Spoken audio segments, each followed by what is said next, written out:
Bien.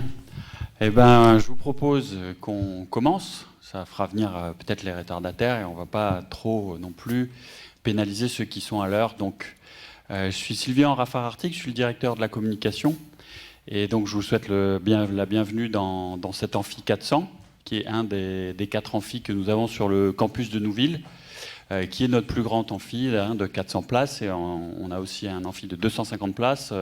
Notre ancien amphi historique, Guy Aniel, qui est de l'autre côté de l'Agora, qui a 200 places. Et notre tout dernier amphi, tout nouveau, c'est l'amphi 80, qui est dans le centre de recherche et qui a son frère jumeau sur le campus de Baco. Et donc, on peut faire des duplex, c'est bien utile. Et on l'a fait hier soir avec la première des ciné-débats empreintes. Donc, bienvenue à l'Université de la Nouvelle-Calédonie sur ce campus de Nouville. Ce que je vais vous dire en mots d'accueil, avant qu'on cède la parole à notre panel d'experts, c'est que ici à l'UNC, on est très content donc non seulement d'accueillir cette conférence en partenariat avec le Congrès. D'ailleurs, je salue les élus qui sont présents. Merci beaucoup de votre présence. Et puis, je salue particulièrement donc, la présence et l'animation de Velma, qui, en plus, on est très fiers que Velma est une ancienne étudiante de l'UNC. Et vous savez, il y a quelques années, on a lancé donc, le réseau des anciens étudiants de l'université, le réseau des alumni, comme on dit. Et donc, on était très contents de voir parmi nos alumni, parce qu'en fait, on les recherchait. Quand ils partent de chez nous, ils sont plus trop dans notre radar.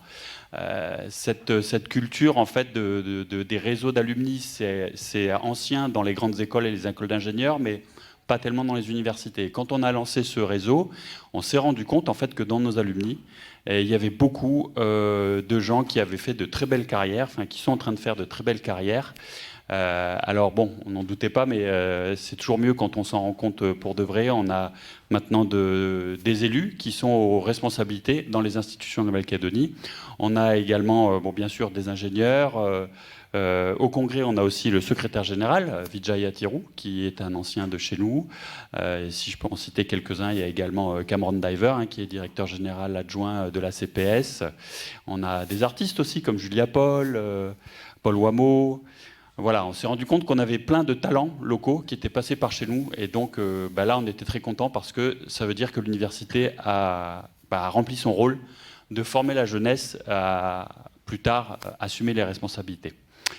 Donc, sur les réseaux sociaux, juste un petit mot. Quand les jeunes arrivent chez nous, on leur apprend à penser. Et puis, au tout début, quand ils arrivent en première année, on leur apprend aussi l'utilisation des outils numériques. Parce que les réseaux sociaux, c'est vraiment des opportunités très importantes pour les jeunes, des outils vraiment très utiles.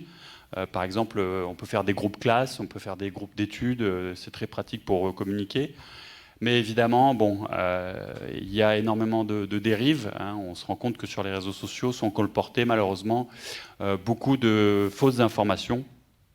Et donc, je voudrais juste faire un tout petit focus sur, depuis la crise sanitaire, il semble que ça a explosé. Je lisais un article cet après-midi sur le fait que, d'ailleurs, certaines de ces fausses informations, des études ont démontré qu'elles ont mené à des comportements qui ont suscité, qui ont ensuite débouché sur la mort de personnes, notamment sur des mauvaises utilisations de produits, des inhalations de produits soi-disant désinfectants, mais qui a conduit à la mort de certaines personnes. Donc, les fake news, non seulement ça pollue au niveau intellectuel, mais ça peut amener à des situations dramatiques.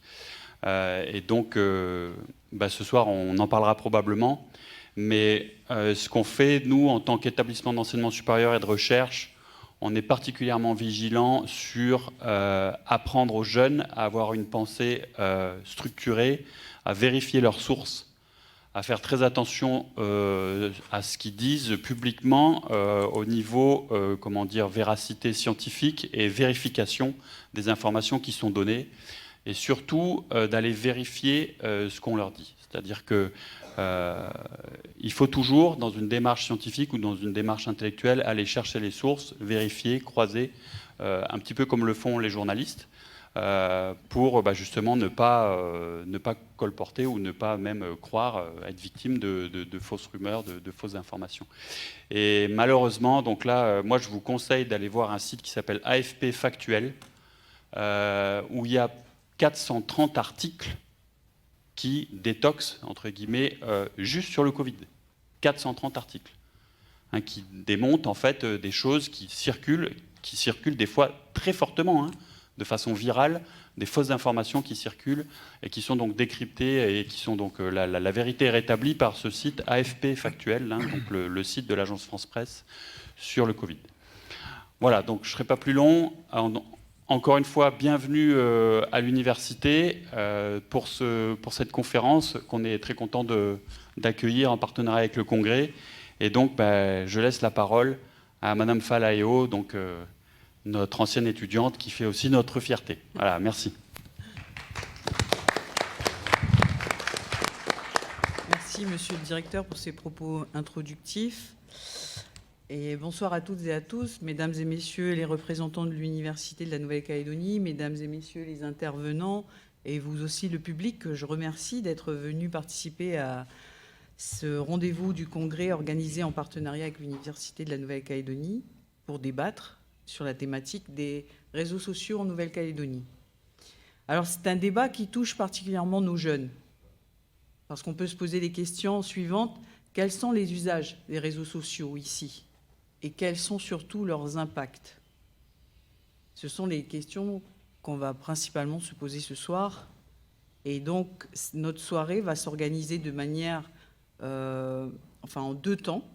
Tout d'abord, il y aura nos intervenants qui vont présenter à peu près un quart d'heure chacun leur vision sur cette vaste thématique, en s'appuyant surtout sur une analyse forgée par leur propre expérience professionnelle et surtout calédonienne. C'est ce qui fait aussi l'intérêt de notre soirée. Et ensuite, dans un second temps, nous vous passerons la parole, à vous, le public, pour que vous puissiez réagir, commenter et surtout questionner nos spécialistes et approfondir le sujet. Alors, vous l'avez bien compris, des baby-boomers, donc ceux qui sont nés après la Seconde Guerre mondiale et le début des années 60, aux millennials, ceux qui sont nés dans les années 80 et 90, je pense que c'est notre cas avec Pablo, jusqu'aux générations X et Y, eh bien, nous tous, même de manière différente, nous utilisons les réseaux sociaux. Donc, à chaque tranche d'âge, il y a bien sûr un temps de connexion différent, un réseau social favori. Mais aujourd'hui, on se rend bien compte que la génération Z, c'est-à-dire celle qui est née au début du XXIe siècle, est bien la première génération à ne pas avoir connu un monde sans connexion, sans Internet, et surtout qui consomme les réseaux sociaux sans modération. Mais jusqu'où pouvons-nous aller? Alors de cela découle bien sûr anxiété, dépression, addiction, systématiquement liées à la communication numérique. Internet, smartphone, les réseaux sociaux peuvent faire un malheur, et malheureusement dans tous les sens du terme. Facebook, YouTube, Dailymotion, Twitter, Instagram, Snapchat, TikTok et encore bien d'autres réseaux sociaux que je ne connais sûrement pas, eh bien, quelles sont réellement leurs incidences sur nous-mêmes, sur nos comportements, sur nos vies et en fin de compte sur nos jeunes? Images, vidéos, fils d'actualité, fake news, comment les Calédoniens se comportent dans ce monde virtuel saturé en contenu que même la barrière de corail n'arrête plus? Est-ce simplement pour suivre des célébrités internationales ou rechercher des produits à acheter en ligne? Et si aujourd'hui l'actualité locale, et notamment politique, est entrée de plain-pied dans les réseaux sociaux au risque de générer des propos haineux, postés sans réflexion dans les cercles virtuels calédoniens, comment peut-on y remédier? Comment peut-on voir les réseaux sociaux comme des outils d'information, de communication et de consommation dont il faudrait limiter l'accès? Mais pourquoi pas comme des outils valorisants, utiles au rapprochement et au partage, sur lesquels il faudrait s'appuyer davantage? Les réseaux sociaux prennent une place importante dans le processus de construction de soi. Les jeunes peuvent s'y construire, se mettre en avant, apprendre les codes de vie en société, maintenir les liens avec les proches et en tisser de nouveaux. Alors oui, vous allez me dire, mal du siècle ou chance inouïe pour nos jeunes? Ce soir, nous allons donc voir les inconvénients, mais aussi les avantages des réseaux sociaux chez nous et pour nous. La question de l'impact des réseaux sociaux sur notre vie en Nouvelle-Calédonie est la matière intéressante, essentielle et voire urgente à traiter. Et nous allons donc aborder cela ensemble. C'est pourquoi je vais laisser la parole à Madame Charlotte Antoine Perron, qui sera donc notre animatrice, que je remercie chaleureusement d'être présente ce soir. Et je vous souhaite un bon débat et une bonne soirée. Merci. Un grand merci, Madame Falaeo. Alors, il est temps pour moi maintenant de vous présenter un petit peu nos intervenants de ce soir. Alors, je vais donner quand même la priorité à notre unique intervenante. Donc, je vous présente Akila Nedjarguer. Vous êtes maîtresse de conférences en sciences de l'information et de la communication à l'Université de la Nouvelle-Calédonie. Merci d'être là. À vos côtés, donc nous avons, on commence par Larry, tout au bout. Larry Martin, conseiller socio-éducatif, et vous êtes également chef de projet de l'Observatoire Jeunesse à la direction de la jeunesse et des sports de la Nouvelle-Calédonie. Bonsoir. À vos côtés, donc, Éric Olivier. Éric est coordinateur de l'Observatoire numérique de la Nouvelle-Calédonie. Et enfin, Pablo Barry, il est responsable de la médiathèque du Mont d'Or, mais aussi et surtout peut-être le porte-parole des animateurs numériques du territoire, qui aujourd'hui représente quand même une trentaine d'espaces publics numériques, mais ça, il nous expliquera ça tout à l'heure. Pablo, c'est à vous. Je crois que vous vouliez apporter votre réflexion sur justement le rapport qu'a l'individu avec son écran, et surtout, qu'est-ce que l'écran lui apporte? Est-ce que c'est bien cela? C'est Larry. C'est Larry. Il fallait bien que je la fasse. C'est pas grave. Normal. Ouais. Pardon, Larry. Et d'ailleurs, je crois que je vais passer par un autre chemin. Je ne vais pas me présenter en tant que Larry Kaouma Martin. Je vais peut-être passer par mon autre nom et prénom qui est Samsung A10. D'ailleurs, j'aurais besoin de votre micro, s'il y avait moyen de Avec le plaisir. récupérer. Voilà. Oui, j'ai choisi ce chemin-là, de passer plutôt par une analyse particulière, une analyse de mon rapport avec Samsung A10, mon téléphone. C'est même pas mon téléphone, c'est ma vie. À l'intérieur de ce téléphone-là, il y a tout. Il y a mes souvenirs, il y a mon organisation, ce qu'on appelle mon emploi du temps. Et vous savez quoi? Des fois, je suis en capacité d'oublier mes enfants à la station-service, mais jamais mon téléphone. Il est tout le temps là avec moi, il m'accompagne partout. Je l'emmène avec moi dans la douche, aux toilettes. Quand on mange ensemble avec la famille, devinez quoi? On dit que la table c'est super important, on doit discuter, échanger avec mes enfants, mais pas moi. Je préfère discuter avec mon téléphone et de me rendre compte que c'est mieux pour moi de me mirer dans un écran plutôt que de me regarder dans un miroir. Eh ben non. Ce soir, je vais peut-être faire l'analyse du rapport, l'analyse de mon rapport avec Samsung A10 qui est carrément toute ma vie. J'ai toujours peur de le perdre et jamais il ne me quittera. Il dort avec moi et je pense souvent à toi. Mais pour tenter d'analyser un petit peu je parlais d'addiction, ou du moins de ce lien. Qu'est-ce qui a fait que Samsung A10 devient carrément ma vie? Je crois que la première des choses, c'est parce que j'ai été façonné, lorsque j'étais au lycée, façonné par rapport à un esprit de contradiction et de confrontation. Mon esprit a été formaté de la façon suivante. Lorsque j'entrais en classe, on me disait, voilà, tu vas construire ta composition, ta dissertation, selon le mode suivant. Tu es pour ou contre? Tu es d'accord ou pas d'accord? Avantages, inconvénients, ressources, faiblesses. Donc vous voyez dans ce point de vue de confrontation, là, pour ou contre, ce qui s'est passé à chaque fois, c'est que lorsque je prenais la parole, même des fois en conférence devant tout le monde, il y avait un conférencier, je me levais comme ça là, je ne suis pas d'accord avec vous. Et les gens se retournaient et j'existais à travers leurs yeux parce qu'ils attendaient ce que j'allais dire. Et moi, comme j'avais des diplômes, j'étalais ma petite connaissance. je crois qu'on forme beaucoup d'esprits en capacité de défendre un point de vue, mais peut-être peu en capacité d'en comprendre un autre ou d'en écouter un autre. J'ai tout le temps fonctionné dans la confrontation. Voilà ce à quoi j'ai été socialisé. Donc, je passe mon temps avec Samsung A10, là. Mon passe-temps, c'est de me confronter aux gens, de les casser. Et puis, façonner aussi dans ma maison, façonner aussi dans ma société, où on est soit indépendantiste, soit loyaliste, soit noir, soit blanc, soit riche, soit pauvre, soit un homme, soit une femme, soit du nord, soit du sud, soit un Kanak de la Grande Terre, ou soit un planche à voile. Je me suis façonné à l'idée qu'à chaque fois que pour exister, il faut s'opposer. Voilà la force de la chose. Et donc, je me suis baladé à dévaloriser les autres pour me valoriser soi-même.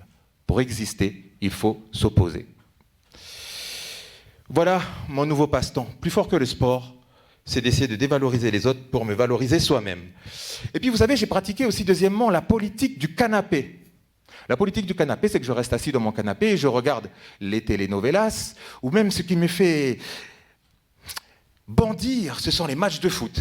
Et puis vous savez, ce qui se passe à partir de là, c'est que je dis, si j'avais été à sa place, eh ben, j'aurais fait comme ça. Ah, elle pense ça, moi j'aurais pas pensé comme ça, j'aurais fait cela. Et je me fais le juge de la vie des autres. Eh bien vous voyez, c'est ça être spectateur. Spectateur, ça n'est pas être spectateur d'un telenovela ou d'un match de foot, c'est être spectateur de ma propre vie en me faisant le juge de la vie des autres. Voilà, c'est à quoi j'ai été socialisé. Et puis troisièmement, dans les années 90, il y avait quelque chose qui était fort, c'était les magazines People, c'était Voilou, pour ne pas faire de pub. Voilou, c'était des stars ou des personnalités, et, on allait un petit peu comme une espèce de deuil ou une sorte de voyeurisme, où on allait des côtés, on allait s'intéresser à ce qui se passait dans leur vie intime.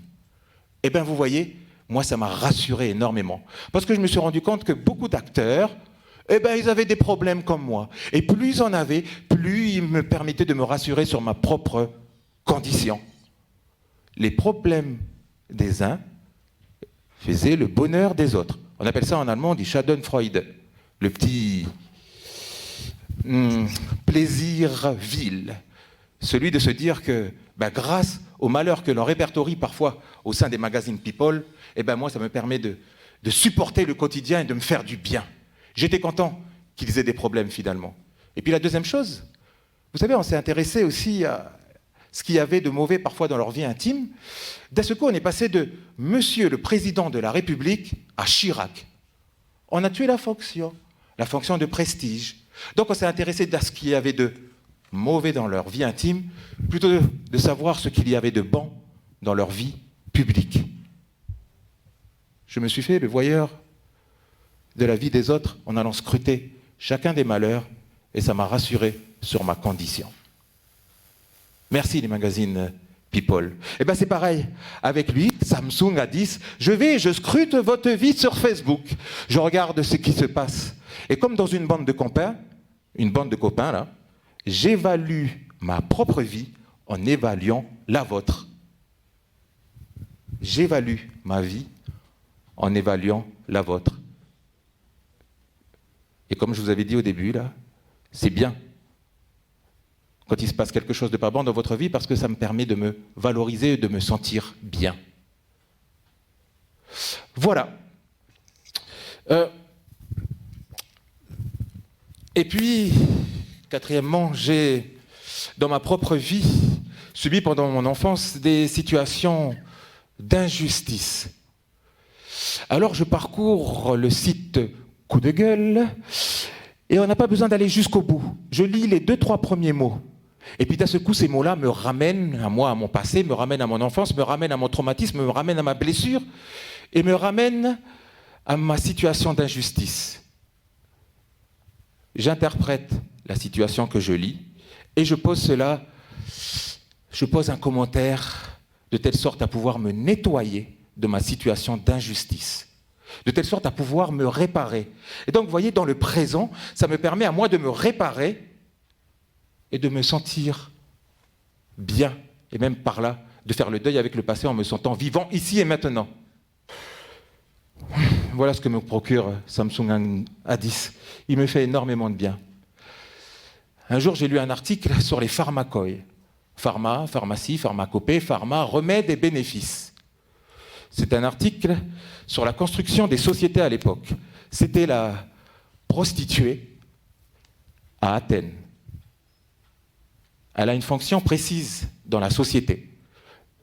Le mari et la femme, le mari va voir la prostituée, il en revient, la femme elle dit « Mais qu'est-ce que tu es allé faire ?»« Je suis allé voir la prostituée. » Et une dispute éclate au sein de la maison. La prostituée a pu créer du lien entre l'homme et la femme, certes conflictuel, mais lien quand même.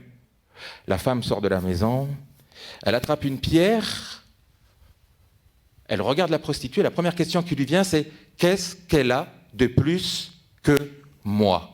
Qu'est-ce qu'elle a de plus que moi?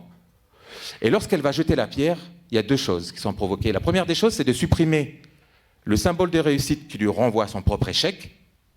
Le symbole de réussite qui lui renvoie à son propre échec. Et lorsqu'elle jette la pierre, ça lui permet de se débarrasser de l'identité négative qu'elle a d'elle-même. Donc ça lui permet de se nettoyer. Ce n'est pas une pierre qu'elle jette, c'est l'identité négative qu'elle a d'elle-même.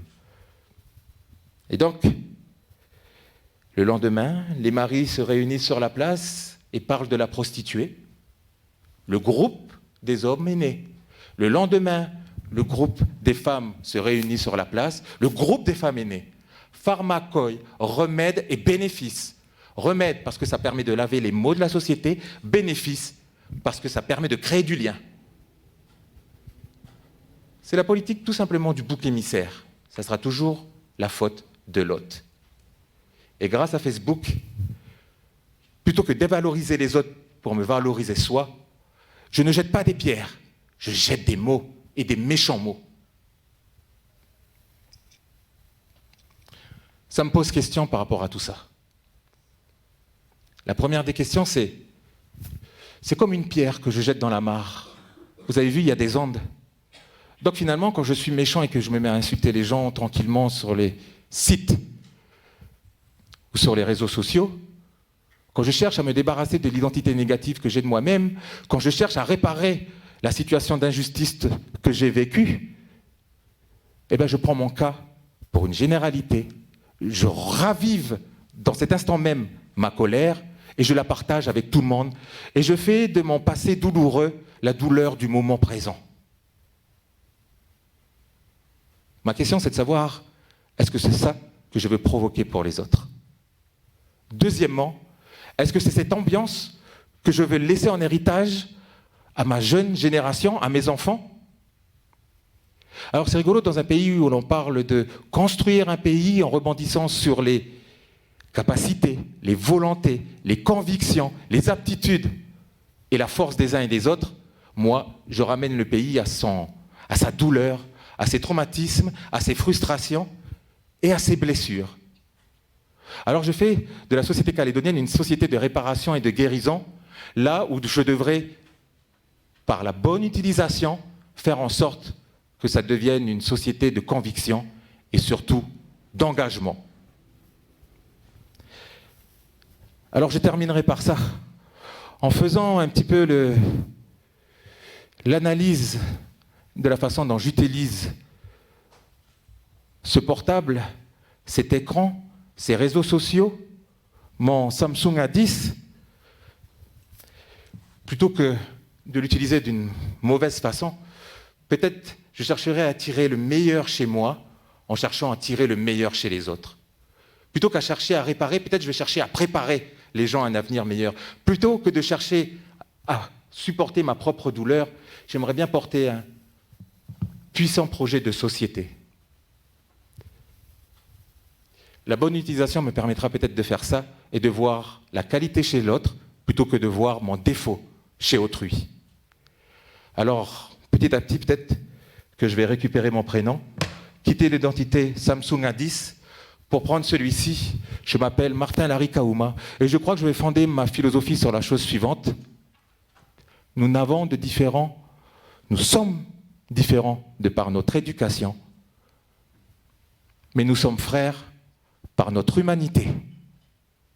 Je vous remercie.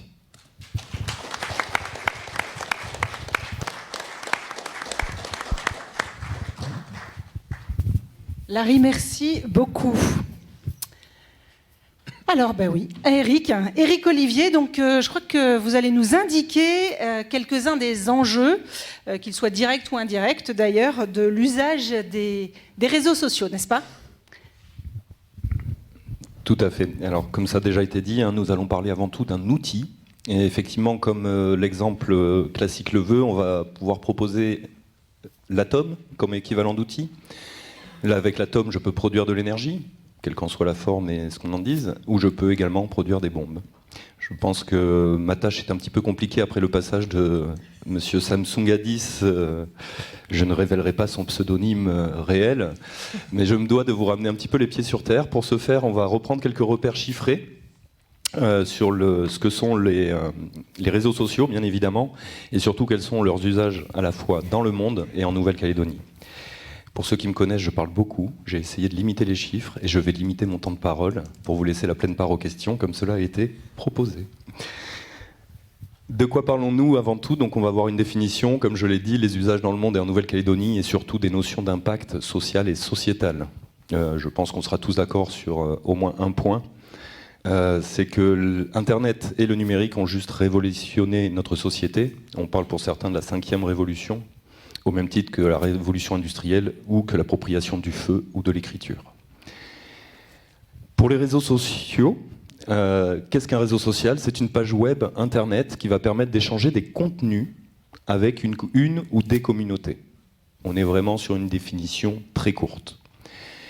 Quand on parle de contenu, on va pouvoir effectivement parler de contenus de différents types, audio, vidéo, textuel, etc., puisque la liste est désormais très longue, avec des pendants très positifs, des tutoriels, de l'éducatif, mais également avec des contenus beaucoup plus vicieux, on pourrait dire. Je pense notamment aux vidéos violentes, par exemple, ou aux incitations à la haine. Communauté, qu'est-ce qu'on entend par communauté? Je peux parler de la communauté internationale. Alors, l'équivalent, ce serait l'humanité connectée, et on va voir que l'humanité est à moitié connectée. Elle peut être régionale ou locale, dans ma zone géographique, dans mon bassin. Le critère insulaire de la Nouvelle-Calédonie force quelques usages aux réseaux sociaux, on se rapproche des autres. Et surtout, la communauté, elle peut être ouverte ou privée. Les propos et ce qui va être échangé, soit je peux les assumer sous mon identité de manière ouverte, soit sous des pseudonymes, matérialisés ou non. Alors dans le monde, Internet c'est quoi? Internet dans le monde, alors dans le monde c'est avant tout à peu près, je vais arrondir un petit peu les chiffres que vous voyez à l'écran, et je vous rassure, je ne vais pas lire tous les chiffres de chaque page. On est à peu près 8 milliards pour simplifier. On a un peu plus de 4 milliards de personnes de la population mondiale, qui sont bientôt 5, qui sont connectées à Internet, qui utilisent Internet, et 4,3 millions qui utilisent les réseaux sociaux. 4 milliards 3. Donc déjà, ça donne une proportion. C'est un phénomène qui monte et qu'on aura du mal à arrêter, si d'aventure quelqu'un souhaitait l'arrêter ou si l'on le pouvait. Les usages, là l'intérêt, c'est de le voir sur ces 4,3 milliards d'usagers. On va tout de suite regarder le temps passé sur les réseaux sociaux. En moyenne mondiale, on est à 2h22 minutes par jour. On ne parle que des réseaux sociaux, on ne parle pas des écrans. La moyenne sur les écrans, au cas où elle ne soit pas présentée après, on est à 6h58 minutes par personne par jour en moyenne mondiale. Tout un sujet également. La progression, donc la courbe que vous voyez, s'établit sur 2 ans. Avril 2019, avril 2021. Les chiffres sont issus du dernier rapport de Outsuite, qui vient d'être publié. Et donc c'est plus 820 millions d'usagers en 2 ans. Avec, si on regardait en zoom, des pics, des reprises de croissance, même pour Facebook, qui reste le plus ancien des réseaux sociaux, lors des périodes de confinement justement. Pourquoi? Isolement, on recrée du lien avec les moyens dont on dispose. Le fameux temps passé devant les écrans, 6h56 minutes, excusez-moi de mon inexactitude, j'ai dit 58, toujours de 2h20 sur les réseaux sociaux, et juste pour donner un équivalent, la lecture, 1h56. La musique 1h33. Je pense que ça donne des proportions sur l'impact et l'influence des réseaux sociaux. Quels sont les réseaux sociaux dont nous parlons au niveau mondial? Alors, la liste étant longue, vous avez ici une reproduction de cette liste avec le numéro 1, le numéro 2 et les autres. Vous allez voir des noms que vous connaissez. Je pense à Facebook, je pense à WhatsApp, à Messenger, à Instagram, à TikTok, pourquoi pas, à Snapchat, à Telegram. Et vous voyez des noms que vous ne connaissez pas. Il faut savoir que certains des réseaux sociaux qui sont proposés au niveau mondial ne sont utilisés que dans certains pays. Si vous voulez communiquer, être en réseau avec, par exemple, la Russie ou la Chine, exit Facebook, exit les réseaux que nous pratiquons massivement, on va dire, en Nouvelle-Calédonie, pour l'exemple. Si vous voulez les utiliser dans une démarche commerciale, il faudra vous mettre sur ces réseaux-là, ces réseaux qu'on va dire nationaux, territoriaux, et bien sûr utiliser la langue associée. Petite particularité, YouTube, pour certains experts, je tiens à le souligner, n'est pas considéré comme un réseau social. Puisqu'effectivement, on a du contenu essentiellement vidéo. Par contre, si on n'active pas les zones de commentaires et de partage, je ne vais pas être dans la notion de la sociabilisation de ce contenu audiovisuel. Donc, les chiffres peuvent se contredire, YouTube représentant quand même plus de j'arrondis à 2,3 milliards d'usagers dans le monde. Facebook, 2,8 milliards d'usagers dans le monde. Donc, hégémonie bien sûr. Je rappelle que thefacebook.com, nom premier, a été lancé en 2004 dans une université et que ça devait correspondre à un yearbook, comme on les appelle, pour une promotion au démarrage et garder un lien derrière. Qui aurait pu dire, même M. Zuckerberg, le créateur à l'époque, qu'il aurait une telle communauté et même lui-même une telle influence au niveau du monde? On va avancer pour le bien de tous. Dans la zone du bassin de l'Océanie, on va avoir 64% de la population qui utilise les réseaux sociaux. Alors 64%, est-ce que c'est beaucoup, est-ce que c'est pas beaucoup? Tout est relatif, il y a bien sûr des disparités en fonction des territoires. Mais si on prend des grands ensembliers, on va voir que le continent africain, dans son ensemble, est dans un usage beaucoup moindre. Par contre, côté Amérique, au pluriel, on a un taux qui va être en moyenne supérieur, en dehors des Caraïbes, qui sont pourtant dans un contexte ilien. Donc, est-ce un paradoxe? C'est des différences d'usage. Et en Europe, où on a effectivement un taux d'usage très fort, si ce n'est dans l'Asie centrale et le sud de l'Asie, où là on voit des statistiques qui sont en deçà. Effectivement, certains territoires connaissent la censure dans cette zone-là.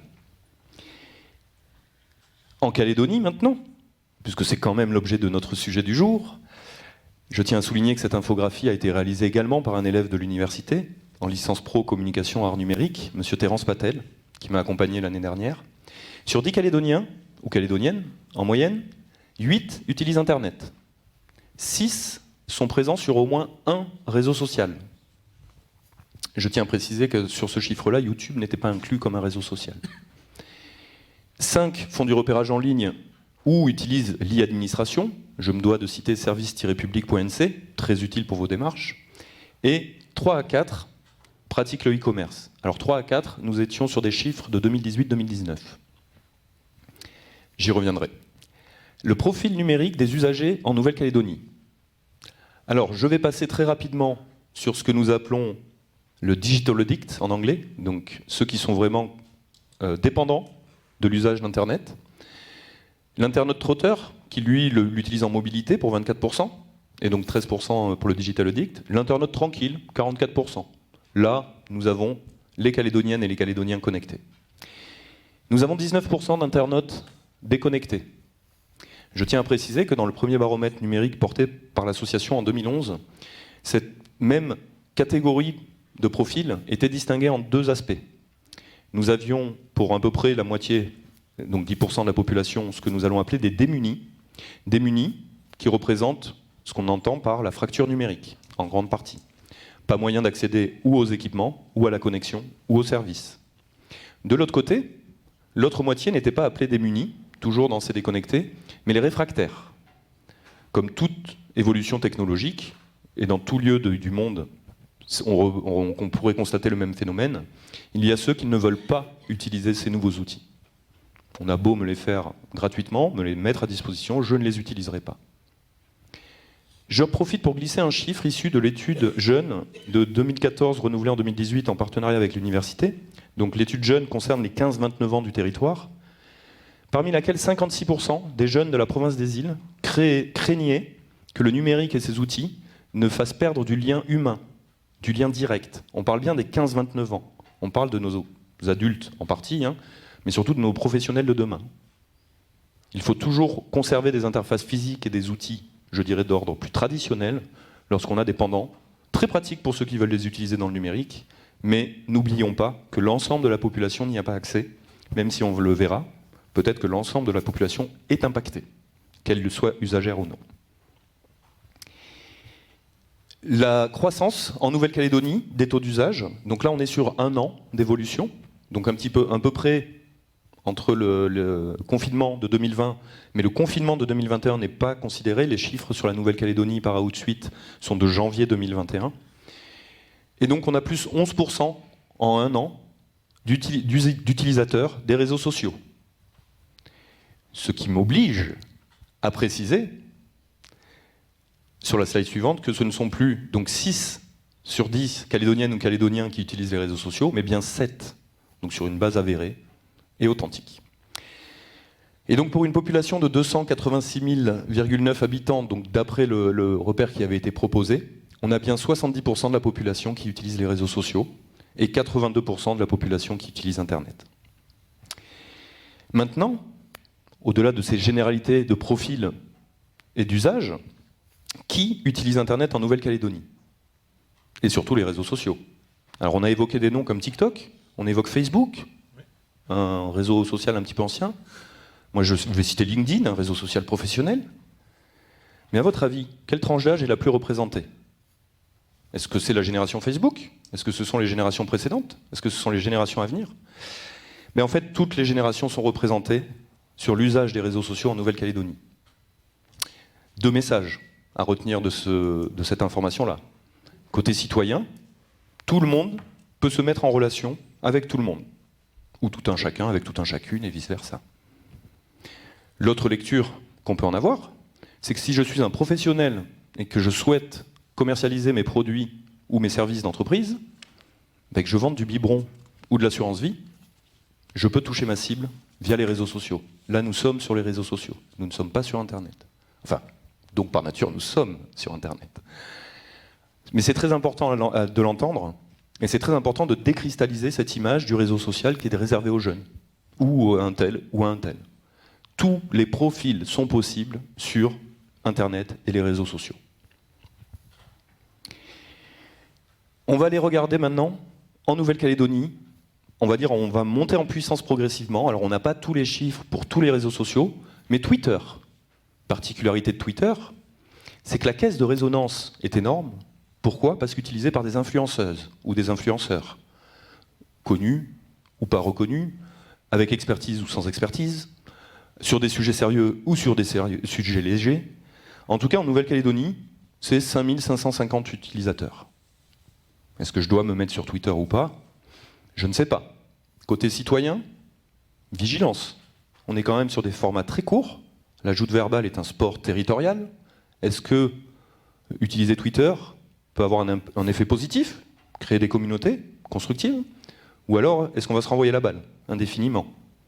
Je repense à la démarche, effectivement, de construction mentale, que je vais prendre sous une autre approche, thèse, antithèse. Mais à l'heure du numérique et d'Internet, il n'y a jamais la synthèse. Je ne suis pas un digital native. Je suis né un petit peu avant les années 80. J'ai appris à l'école, dans un livre, il y avait un début, il y avait une fin. Donc j'avais mes conclusions. J'avais cette construction d'esprit que je pouvais réviser, bien évidemment. On a le droit de remettre en perspective ses opinions. Mais donc, sur Twitter notamment, je souhaitais délivrer ce message. La synthèse n'existe pas. Et encore une fois, quel niveau de rythme on va prendre dans les échanges? Bonne question. Donc on va dire que c'est le premier réseau social utilisé en Nouvelle-Calédonie au sens quantitatif. Ensuite, on va avoir Instagram. Instagram représente dans toute sa splendeur le pouvoir de l'image. Nous sommes depuis les années 80, au niveau mondial, dans une société de consommation, surconsommation diraient certains, Sous-consommation, diraient d'autres, pour ceux qui voudraient la poursuivre. Je ne suis pas là pour arbitrer ça. Et Instagram, 60 000 usagers en Nouvelle-Calédonie. Que colporte Instagram? Quel impact ont les images diffusées sur Instagram de la Nouvelle-Calédonie? On va y revenir un petit peu après. Troisième réseau social évoqué aujourd'hui, LinkedIn.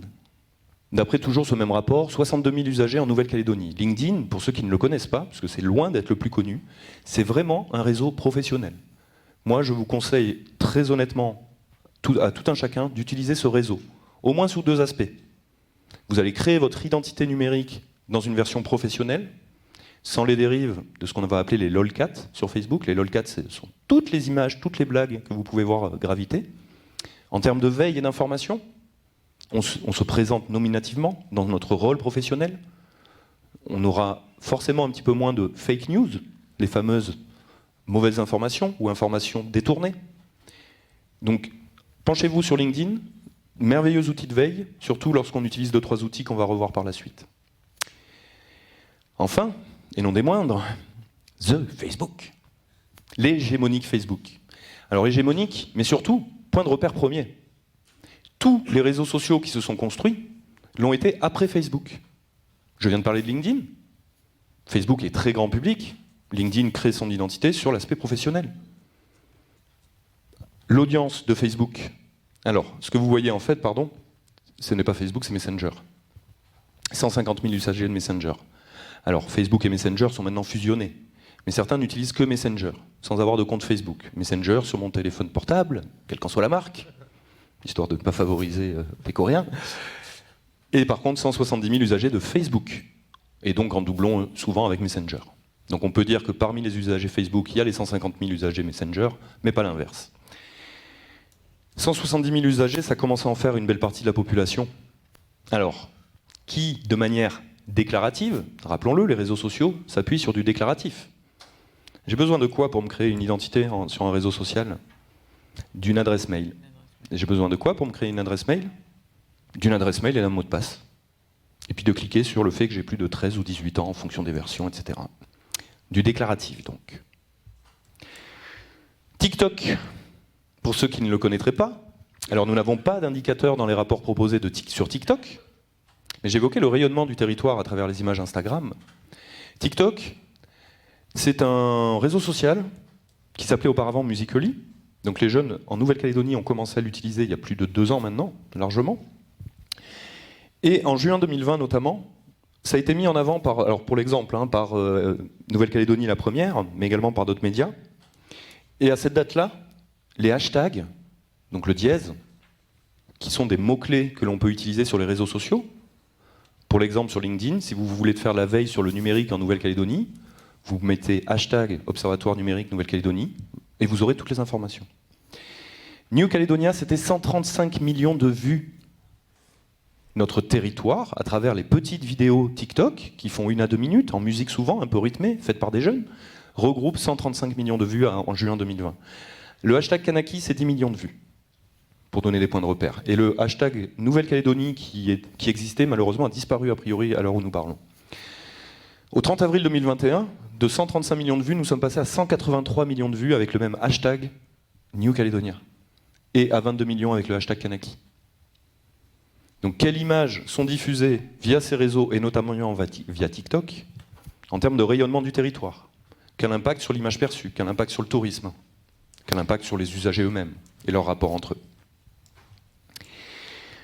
Mais surtout, et je pense que notre ami Samsung Addis l'a très bien illustré tout à l'heure, la mobilité. Avant Internet, on pouvait le consulter il y a quelques années encore uniquement sur un ordinateur fixe, dans le bureau, pour ceux qui avaient la chance d'avoir un bureau qui était connecté. Pour ma part, j'ai une petite expérience à France Télécom, je me rappelle encore de la petite sonorité de ce fameux modem. Ceux qui utilisent TikTok, en principe, ne la connaissent pas. En tout cas, en Nouvelle-Calédonie, les chiffres que vous voyez sont au 31 décembre 2020, donc ce sont les plus récents que nous avons publiés. 60 791 abonnements à Internet fixe. Attention, ça ne veut pas dire qu'on n'a que ça en usagers. On va rappeler qu'on a 3,3 habitants par foyer en moyenne en Nouvelle-Calédonie et qu'on a X salariés par entreprise qui auraient souscrit un abonnement Internet fixe. Sans parler des points de Wi-Fi de connexion libres et gratuits que nous offrent de nombreuses entreprises ou communes ou institutions pour élargir le propos. Et puis en fait, depuis fin 2019, l'effet ciseau, comme on le dit, a été franchi. C'est-à-dire que le nombre d'abonnements Internet mobile a dépassé le nombre d'abonnements à Internet fixe, avec 87 675 abonnements Internet fixe à date du 31/12/2020. Donc là, effectivement, on est dans un usage plus individuel.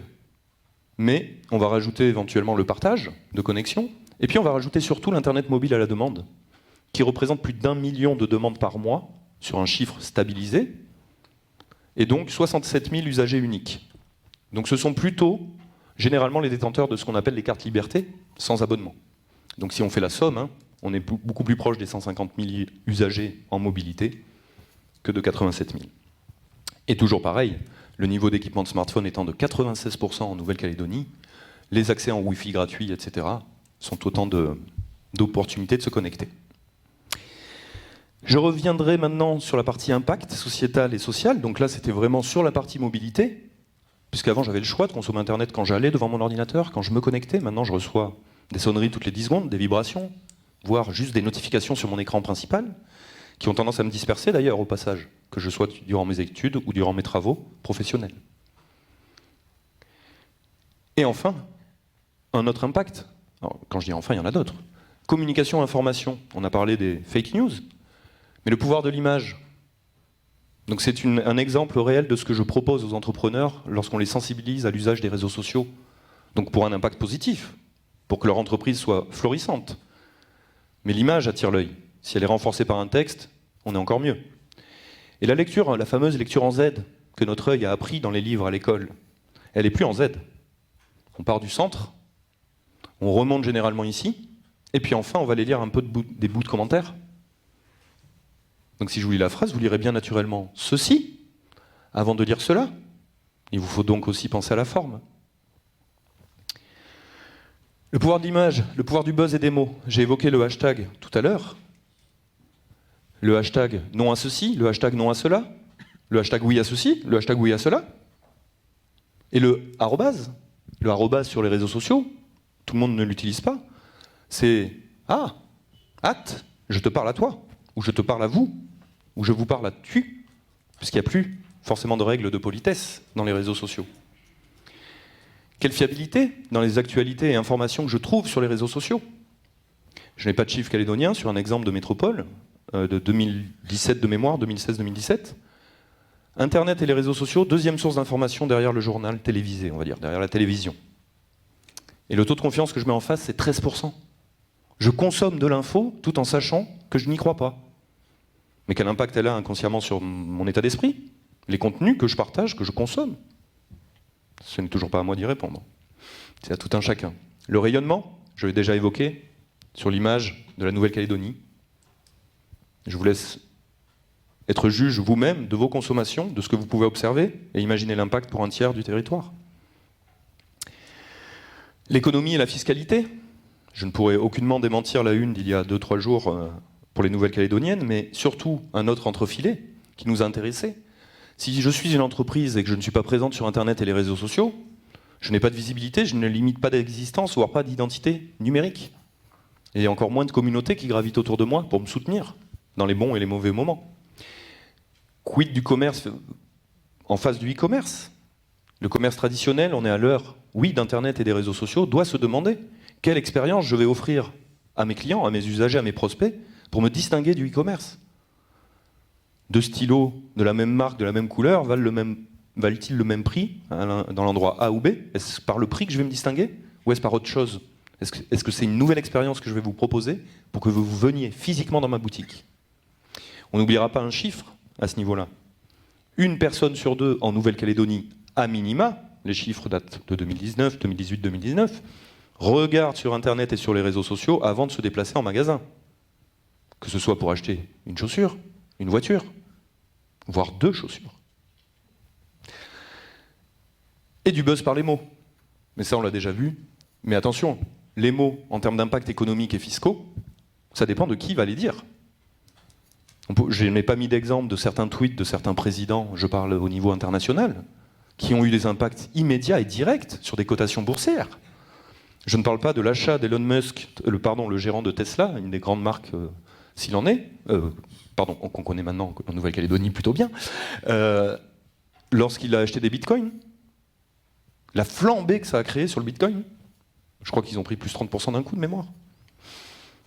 Et enfin, côté bonne nouvelle quand même, longtemps la lutte contre les GAFA, ce qu'on appelle les GAFA, donc Google, Apple, Facebook, Amazon, et autres NATU, Netflix, Airbnb, Tesla justement et Uber, n'étaient pas taxés.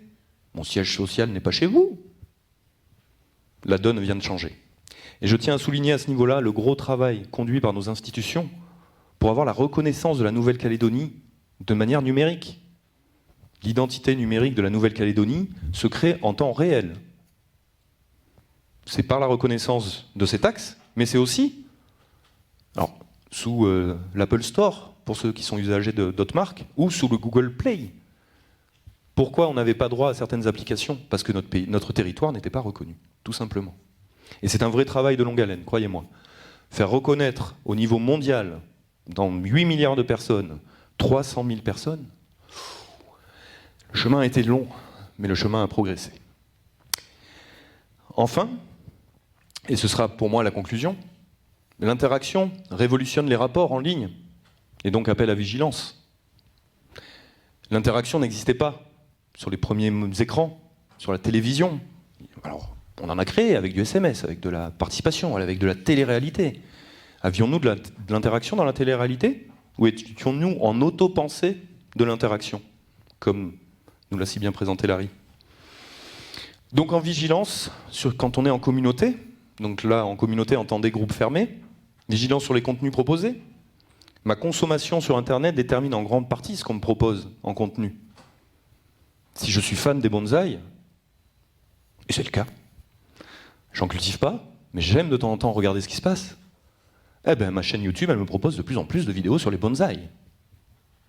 Je vous conseille la culture du bonsaï, c'est zen et c'est apaisant après les écrans. En tout cas, attention aussi à l'enfermement communautaire qui est créé par ça, et au-delà du groupe. Mais dans le groupe, c'est généralement on défend un sujet, ou deux. Et donc on va s'alimenter sur ce sujet, puis on va être convaincu que nous avons raison, parce que c'est les autres groupes qui ont tort. En public, attention au contenu émis. Est-ce que je me dois de mettre toutes mes pensées sur Internet?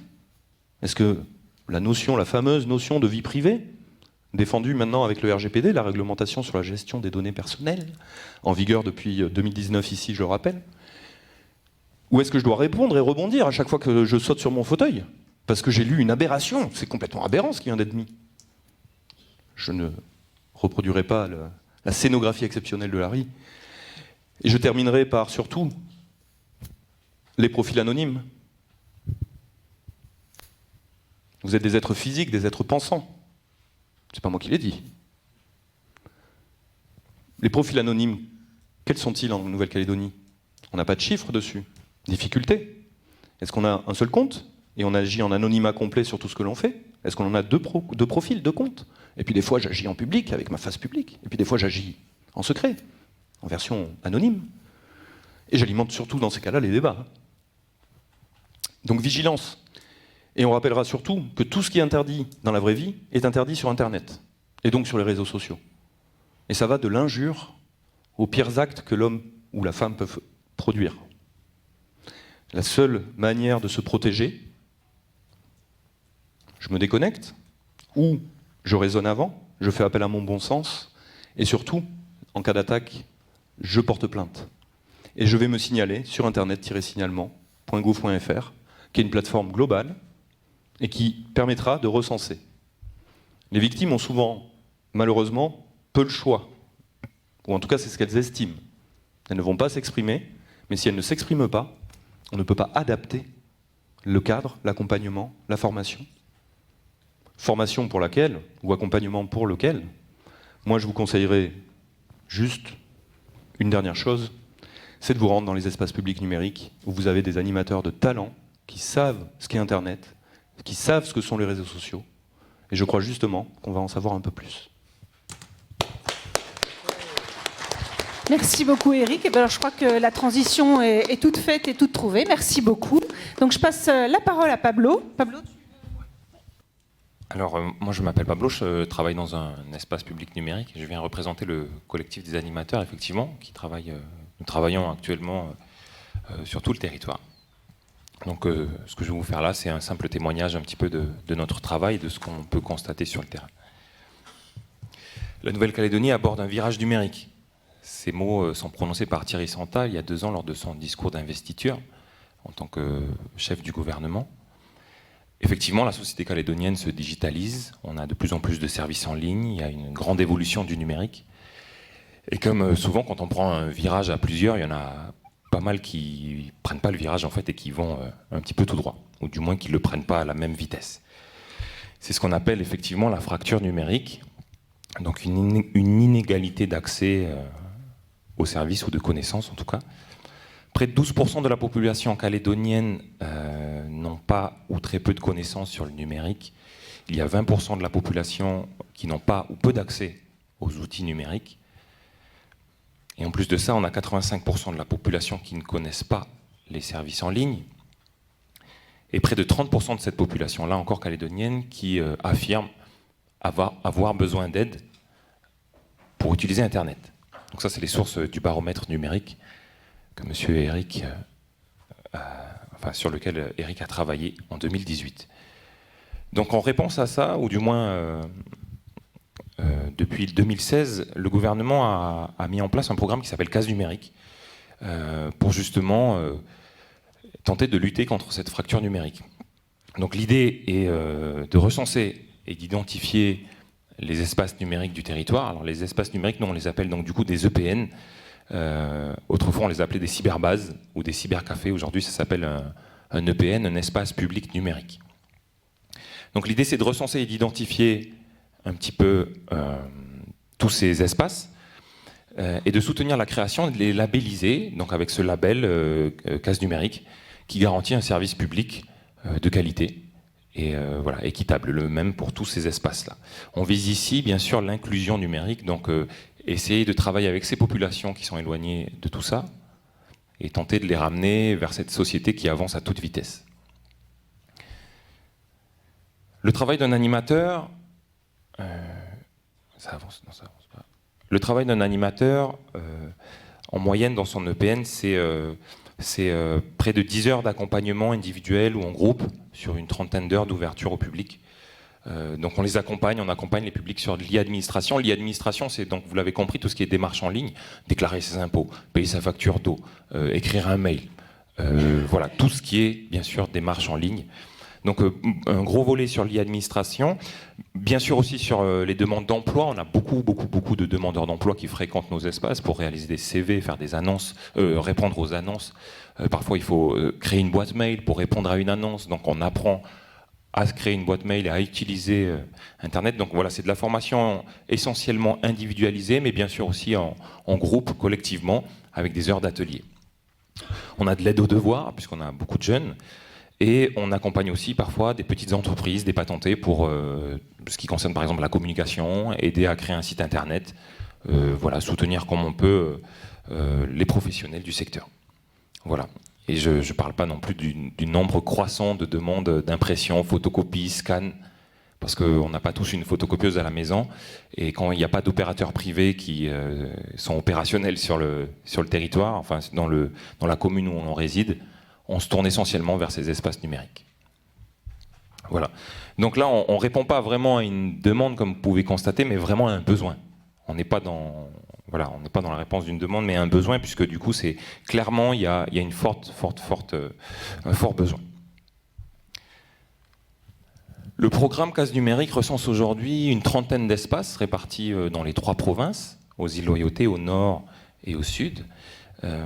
On a 5 espaces qui sont labellisés Case numérique. Donc on a la chance d'avoir avec nous ce soir un représentant de la Cybertribu, donc c'est l'espace numérique à Lifou, qui est situé vers Louéchila. On a la médiathèque de Calagomen, celle de Thio, celle du Mont d'Or et celle de la presqu'île de Ducos à Nouméa. Voilà, ce sont les 5 espaces labellisés Case numérique, avec toutes les autres qui ne sont pas encore labellisées. Malheureusement, comme vous pouvez vous en douter, le programme a été fortement ralenti l'année dernière en raison de la crise sanitaire.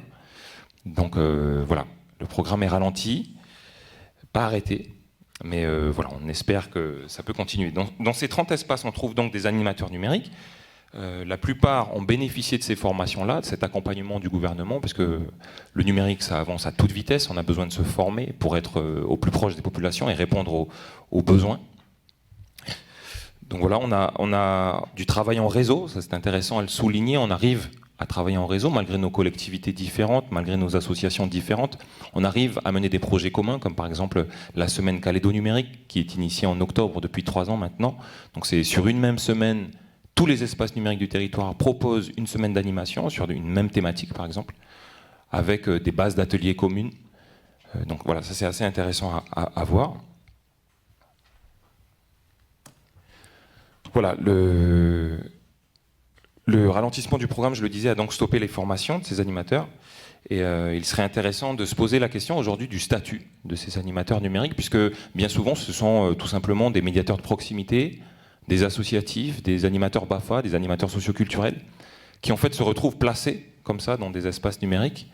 Et si nous, on ne bénéficie pas de cette formation CASE numérique, en tout cas, il n'y a pas aujourd'hui de formation professionnalisante pour ce métier-là. Il existait un BPGEPS TIC, Technologie de l'information et de la communication, mais qui n'existe plus aujourd'hui. Donc on n'a plus de diplôme de niveau 4, en tout cas, pour valoriser ce métier-là. C'est un vrai métier qui est en explosion, j'ai envie de dire, depuis ces quelques années. On a besoin d'animateurs numériques, mais malheureusement, on n'a pas de formation. Alors, on est au contact du public, on est sur le terrain, et il y a un public qui nous intéresse particulièrement, en tout cas moi qui m'intéresse particulièrement parce que c'est mon public favori, c'est la jeunesse. Donc je suis venu vous parler de quelques constats. Quand notre veille professionnelle s'active, on constate quelques points un petit peu alarmants, du moins il faudrait peut-être commencer à s'en inquiéter. Le premier point, c'est bien sûr la violence. Et notamment le mot-clé Baston NC. Je ne sais pas si dans cette salle, il y en a qui connaissent le mot-clé Baston NC, les plus jeunes c'est sûr. Baston NC, c'est un véritable fléau pour le pays, pour notre désir du vivre ensemble et du destin commun. C'est un mot-clé que vous retrouvez sur YouTube ou sur Facebook, essentiellement. Et c'est en fait des vidéos de happy slapping, comme on dit, c'est des vidéos de bagarre, tout simplement. Vous voyez, enfin, ceux qui travaillent dans le milieu de la jeunesse, vous avez forcément constaté déjà à la sortie des lycées des petites bagarres. Et donc, sur les bagarres, il y en a 2 qui se bagarrent, il y en a 15 qui filment. Voilà, ça, c'est du happy slapping. Et ces vidéos-là se retrouvent sur YouTube avec le mot-clé Baston NC. Ces vidéos, elles culminent 60 000, 80 000, 90 000 vues parfois.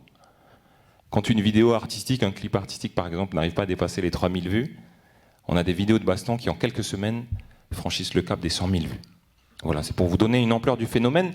En 2020, il y a un organisme qui a étudié YouTube en Nouvelle-Calédonie. Dans le top 20 des recherches YouTube en 2020, le mot baston revient 3 fois, à la 6e, à la 8e et à la 20e place. On est en mesure ici de se poser des questions sur notre société. Qu'est-ce que notre jeunesse regarde ? Parce que, pourquoi je parle de ça ? C'est parce que dans nos espaces, chaque année, c'est bien sûr interdit, hein, on a plus d'une centaine de jeunes qu'on interpelle en disant, qui sont en train de consommer ce type de vidéos. Donc c'est interdit dans nos espaces, c'est interdit par la loi tout court, mais c'est interdit dans nos espaces, en tout cas. Et on essaie d'aborder la question, qu'est-ce qui t'intéresse là-dedans ? En fait, on est en train de constater que Baston NC, par exemple, c'est vraiment un lieu... Alors, bien sûr, les vidéos sont violentes, c'est horrible à voir, mais si vous avez le courage d'aller dans les commentaires, vous avez 500 commentaires haineux, remplis de racisme envers les ethnies du territoire, envers les communautés. Et c'est très dur, et parfois on constate que, en fait, parfois, à force de s'insulter, on se donne des rendez-vous pour justement se bagarrer. Alors nous, on a par exemple le mercredi après-midi des jeunes qui arrivent du collège, ils posent leur sac et disent « Pablo, on part vite au lycée là parce qu'il y a une bagarre. » Ah bon, mais comment vous savez ? Ils ont dit là sur Facebook, ils ont dit sur YouTube, là, c'est carrément, il y a des rendez-vous. Il y a des rendez-vous pour la bagarre, donc ça se donne sur ce réseau-là, Baston NC. Donc nous, on a fait une pétition, le réseau des animateurs numériques du territoire, on a fait une petite pétition il y a 2 ans. On est à, je crois, on n'a pas franchi la barre des 4000 signatures, on est à peu près à, je crois, 3600 signatures, je crois, c'est ça, 3000, oh non, même pas, 3370 signatures. On voulait alerter un petit peu les élus, on avait mis le collègue de l'Observatoire du numérique dedans, on voulait alerter les élus en fait sur le danger que ça représente Baston NC à l'échelle du territoire, et pour qu'on prenne peut-être des mesures, en tout cas, concernant tout ça. Une vidéo Baston NC, elle est publiée, vous pouvez la supprimer, elle réapparaîtra quelque part. Et la personne qui l'a publiée, s'il n'y a pas de plainte contre lui, ne se verra jamais inquiété. Voilà, là on sort un petit peu de la sphère numérique, mais c'est vrai qu'on a un rapport là à de la violence et on est en droit de se questionner pourquoi il y a une si grosse consommation de la violence, pourquoi on a besoin d'aller chercher ça. C'est peut-être que tout simplement, en fait, notre société elle est violente à la base. Notre éducation est violente. Donc, bon, là je sors un petit peu du contexte. On pourrait en parler longtemps. Voilà, alors les gendarmes là ils sont en train à droite, donc c'est les Nouvelles-Calédoniennes qui se sont emparées aussi de cette histoire. Et donc du coup, ils ont fait un article, et d'ailleurs l'année dernière, ouais, ou en 2019, la gendarmerie, pour une fois, est intervenue sur une énième bagarre, et a confisqué les 10 téléphones qui étaient en train de filmer. C'était la première fois que des jeunes se faisaient confisquer leur téléphone, convoqués à la gendarmerie parce qu'ils ont fait quelque chose de grave, filmer une bagarre. Je reviendrai là-dessus juste après.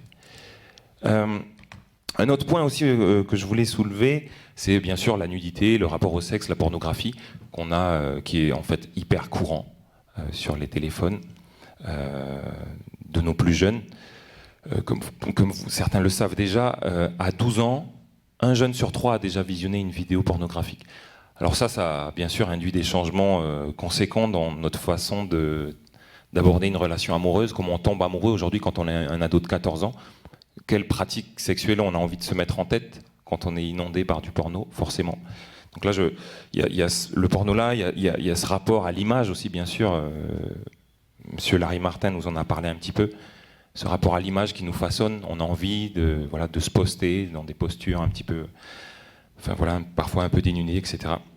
Mais en tout cas, voilà, ça c'est quelque chose aussi d'important à prendre en compte. Alors bien sûr, ça c'est de l'éducation, c'est de la sensibilisation qu'il faut qu'on fasse auprès de nos plus jeunes. Dernier phénomène en date, bien sûr, on en a parlé juste avant, l'arrivée de TikTok.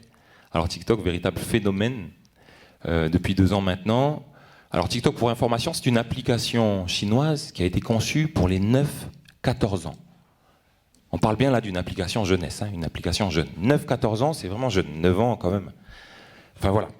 Donc, juste une petite anecdote personnelle sur TikTok. Donc je me considère comme un témoin un peu privilégié de tout ça. Je ne dis pas que je suis ethnologue numérique sur la jeunesse, mais en tout cas, je suis au quotidien avec des jeunes qui pratiquent le numérique. Quand j'ai commencé à comprendre ce que c'était TikTok, donc il y a 1 an et demi à peu près, quand j'ai commencé à en parler ou à voir ou à consulter des vidéos autour de moi, mes jeunes, dans mon espace numérique, les jeunes que je côtoie tous les jours depuis 5 ans, ils se sont regardés, ils ont fait ouais, l'engin, il n'y a pas bloqué sur TikTok, les gars. Les gars, il n'y a pas bloqué sur TikTok. Comme si j'avais pénétré une sphère interdite, un refuge, une cabane où les jeunes étaient tranquilles, il n'y avait pas d'adultes. Donc oui, en ça, on peut considérer cet espace social-là, ce réseau social, comme un espace jeunesse. Véritablement, c'est sûr. Voilà. TikTok, c'est vraiment intéressant pour tous les acteurs de la jeunesse qui travaillent avec des jeunes tous les jours. Moi, je leur dis, et même nous, le réseau des animateurs numériques, on leur dit, quand on intervient dans aujourd'hui, ou par exemple dans des formations BAFA ou autres, vraiment intéressez-vous à TikTok. C'est de la veille professionnelle, bien sûr, mais il y a des choses impressionnantes. On a des personnes qui sont très réservées, introverties dans la vraie vie, timides, qui se lâchent complètement, qui dansent, qui font des sketchs, tout ça. Donc ça, c'est le bon côté des choses. On a des coups de gueule, bien sûr. On a des jeunes qui arrivent à parler de leur intimité. Là, dernièrement, il y a un jeune qui a fait un petit peu le buzz. Il a fait son coming out sur TikTok. Voilà, donc quel est notre rapport à l'écran, encore une fois? Quel est notre rapport à... On est tout seul devant son écran, mais des milliers de gens vont voir ce qu'on publie. Donc ça, c'est intéressant. Voilà, donc pour prendre le pouls d'une certaine jeunesse en Nouvelle-Calédonie, j'ai envie de dire, c'est intéressant de s'intéresser à TikTok. Voilà. Les États généraux de la jeunesse ont consacré une petite enquête sur les espaces jeunesse en Nouvelle-Calédonie, les lieux formels et informels. Et ben, les réseaux sociaux, ou du moins certains groupes, certaines pages, certains réseaux sociaux sont véritablement, oui, des espaces jeunesse. À prendre en compte, pourquoi? Parce que la part de virtuel et réel est très minime. Une vidéo de bagarre où on se donne rendez-vous dans les commentaires pour aller se bastonner demain, c'est réel. Une vidéo à caractère pornographique calédonien, parce que ça existe, c'est réel. Le revenge porn, hein, comme on le dit habituellement. Les vidéos de voitures volées, de champs de cannabis, tout ça c'est vrai, hein, c'est la vraie vie. Un ado qui parle de son intimité devant des milliers de gens, c'est la vraie vie, voilà. Donc tout ça c'est vraiment à prendre en compte. En tout cas, quand on travaille avec la jeunesse, c'est voilà. Et là encore, j'ai pas abordé la partie harcèlement, les arnaques, hein, parce qu'il y a des milliers de choses à dire. On pourrait parler pendant 3 heures. Voilà. Il existe vraiment tellement de sujets. Le constat est simple. J'ai oublié de faire passer mes diapos, pardon. C'est bon? Non, c'est bon. C'est bon. Pardon. Et voilà. Le constat est simple. Nous, les animateurs, on a besoin de continuer à être formés pour tout ça, pour être au plus proche des populations, pour pouvoir nous-mêmes transmettre après, éduquer, sensibiliser, parler de tous ces dangers d'Internet, parler de tout ce qu'on peut faire en bien, mais aussi en mal, forcément. Les pouvoirs publics, il faudrait vraiment considérer aujourd'hui que la question avec attention, il n'y a plus de moyens en cours pour former les animateurs, les médiateurs numériques, qui sont sur le terrain pour faire tout ça, tout ce travail.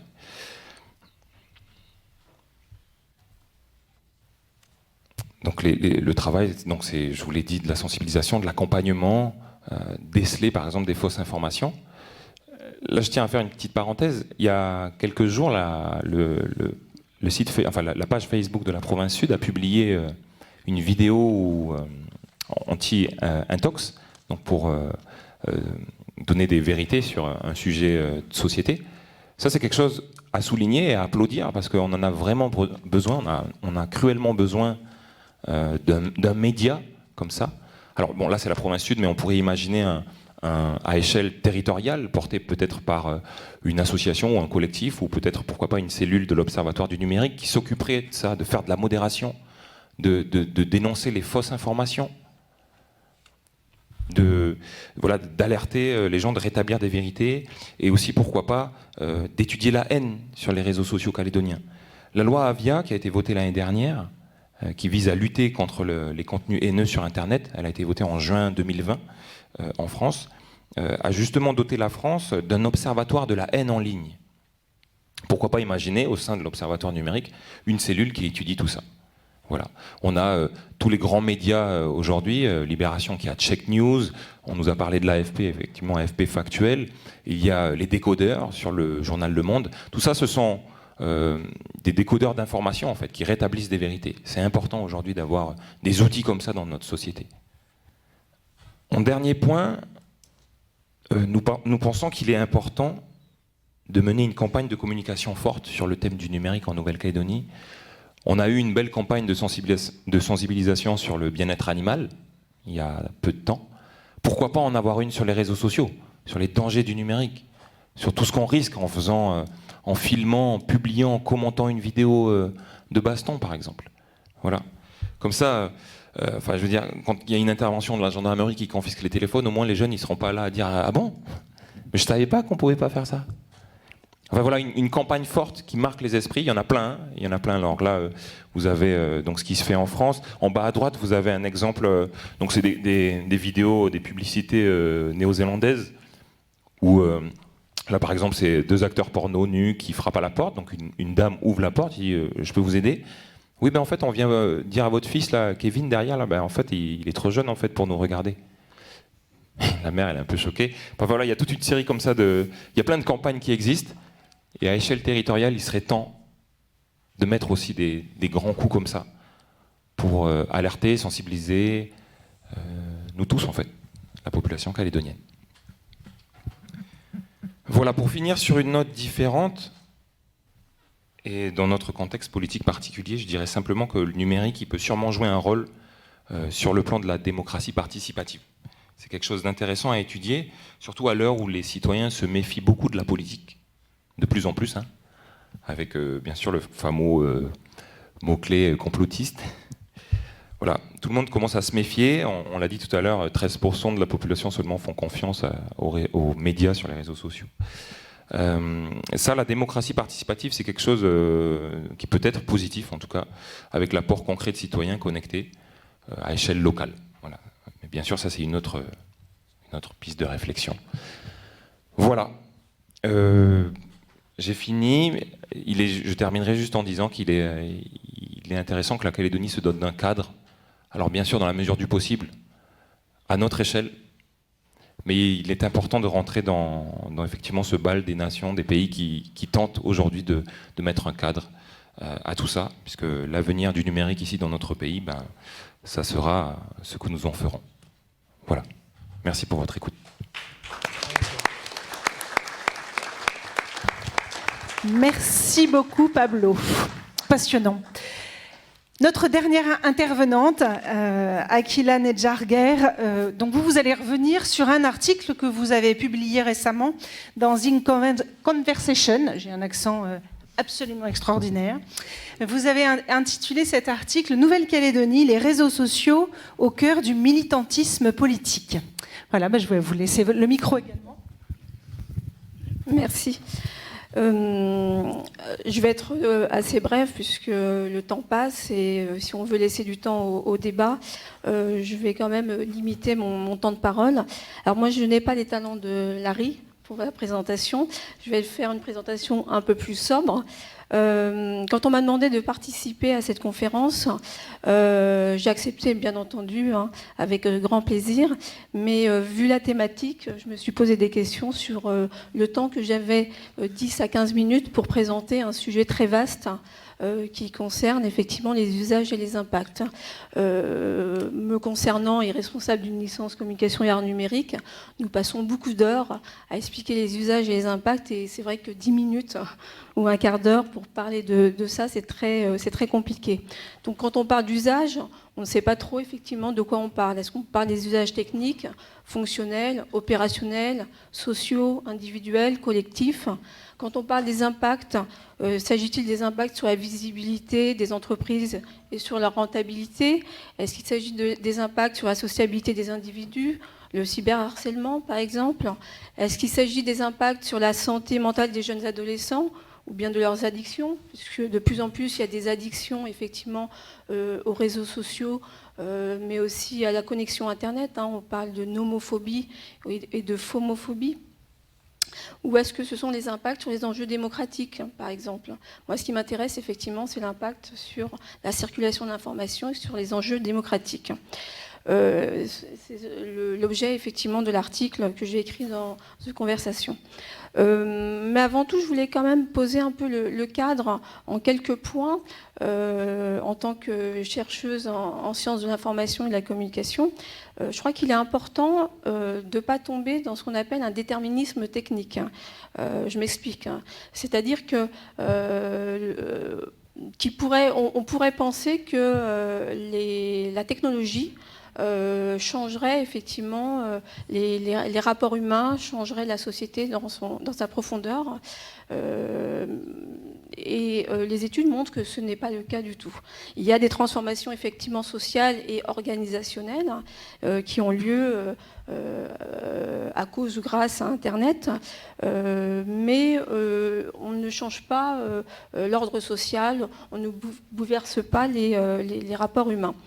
Le deuxième point, c'est que aussi en tant que chercheuse, on se garde bien d'avoir des jugements de valeur en quelque sorte, de penser que c'est bien ou c'est mal, ou bon ou mauvais. On évite de donner soit des vertus possibles aux technologies numériques ou à l'inverse de les diaboliser. Nous, ce qui nous intéresse, c'est les processus, les formes d'appropriation des technologies numériques, des dispositifs, la manière dont ces dispositifs sont intégrés dans le quotidien privé ou professionnel des individus et comment ces dispositifs numériques participent à de nouvelles formes de production collective.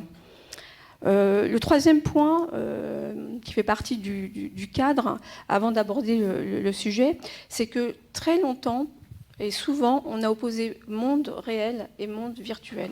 comme si c'était deux mondes différents. Je me souviens, dans les années début 2000, on parlait des jeux vidéo, de l'impact des jeux vidéo sur la santé mentale des adolescents, avec le risque effectivement de perte des références du réel chez les adolescents. Depuis l'apparition, disons, des réseaux sociaux, les années à peu près 2010, on s'aperçoit quand même que les deux ne sont pas séparés. Monde réel et monde virtuel ne sont pas séparés, qu'il y a des imbrications entre ces deux mondes et que le monde réel peut être le prolongement du monde virtuel et inversement, comme on le verra dans l'article.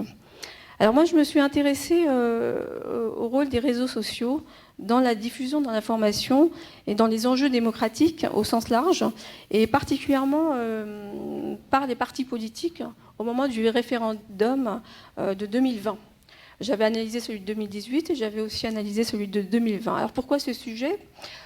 Parce que en 2018, effectivement, il y avait une répartition différenciée des votes. Lors du premier référendum, on voyait bien une différence géographique dans les réponses au vote. Oui, dans le nord et dans les îles, et plutôt non à l'indépendance dans le sud. Et par ailleurs, comme on est dans une transition numérique, en ce moment, actuellement, depuis quelques années, on s'aperçoit qu'il y a aussi des différences d'équipement entre les zones rurales et les zones urbaines, comme l'a souligné Eric tout à l'heure. Et ces éléments, ce contexte, m'ont interpellée pour réfléchir à la manière dont les partis politiques, compte tenu de ce contexte, s'appropriaient effectivement les réseaux sociaux numériques pour pouvoir toucher leur public via Internet, quelle que soit leur appartenance politique. Du coup, j'ai choisi un réseau, Facebook, parce que c'est le réseau utilisé par les partis politiques. Contrairement à la métropole, où c'est Twitter qui est utilisé par les partis, les militants et les responsables de formation politique. J'ai utilisé Facebook, parce que c'est le seul parti qu'utilise d'ailleurs, c'est le seul réseau qu'utilisent les partis. Et j'ai pris trois partis du champ calédonien, qui représentent un peu le champ politique calédonien: FLNKS, Calédonie Ensemble et Union des loyalistes.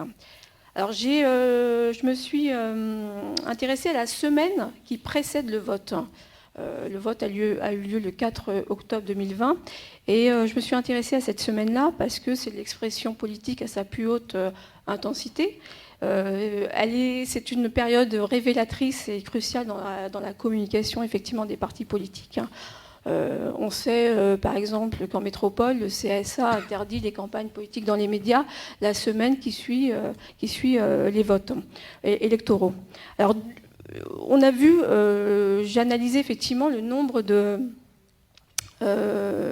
posts sur les réseaux, sur Facebook, pour ces trois partis. Et du 27 septembre au 3 octobre, il y avait une grosse différence entre les trois partis. FNKS a posté 135 messages. 25 posts pour les loyalistes, 20 pour Calédonie Ensemble. On voit bien, effectivement, qu'il y a une grosse différence entre les trois partis. FNKS, en 2018, 6 posts, la semaine qui précède les élections. Et on est passé de 6 à 135. Donc, on s'aperçoit qu'il y a une différence très importante entre 2018 et 2020, donc avec des investissements différents dans le réseau social Facebook. Donc, une augmentation très forte entre 2018 et 2020 du parti FLNKS. Alors, j'ai analysé les trois partis de la même manière, mais cette différence était très importante pour le parti indépendantiste. Et lorsque j'ai écrit cet article et que je l'ai envoyé, je n'avais pas les résultats des élections. Je l'ai envoyé le samedi, à la fin effectivement de mon analyse. Les élections ont eu lieu le dimanche, le lendemain.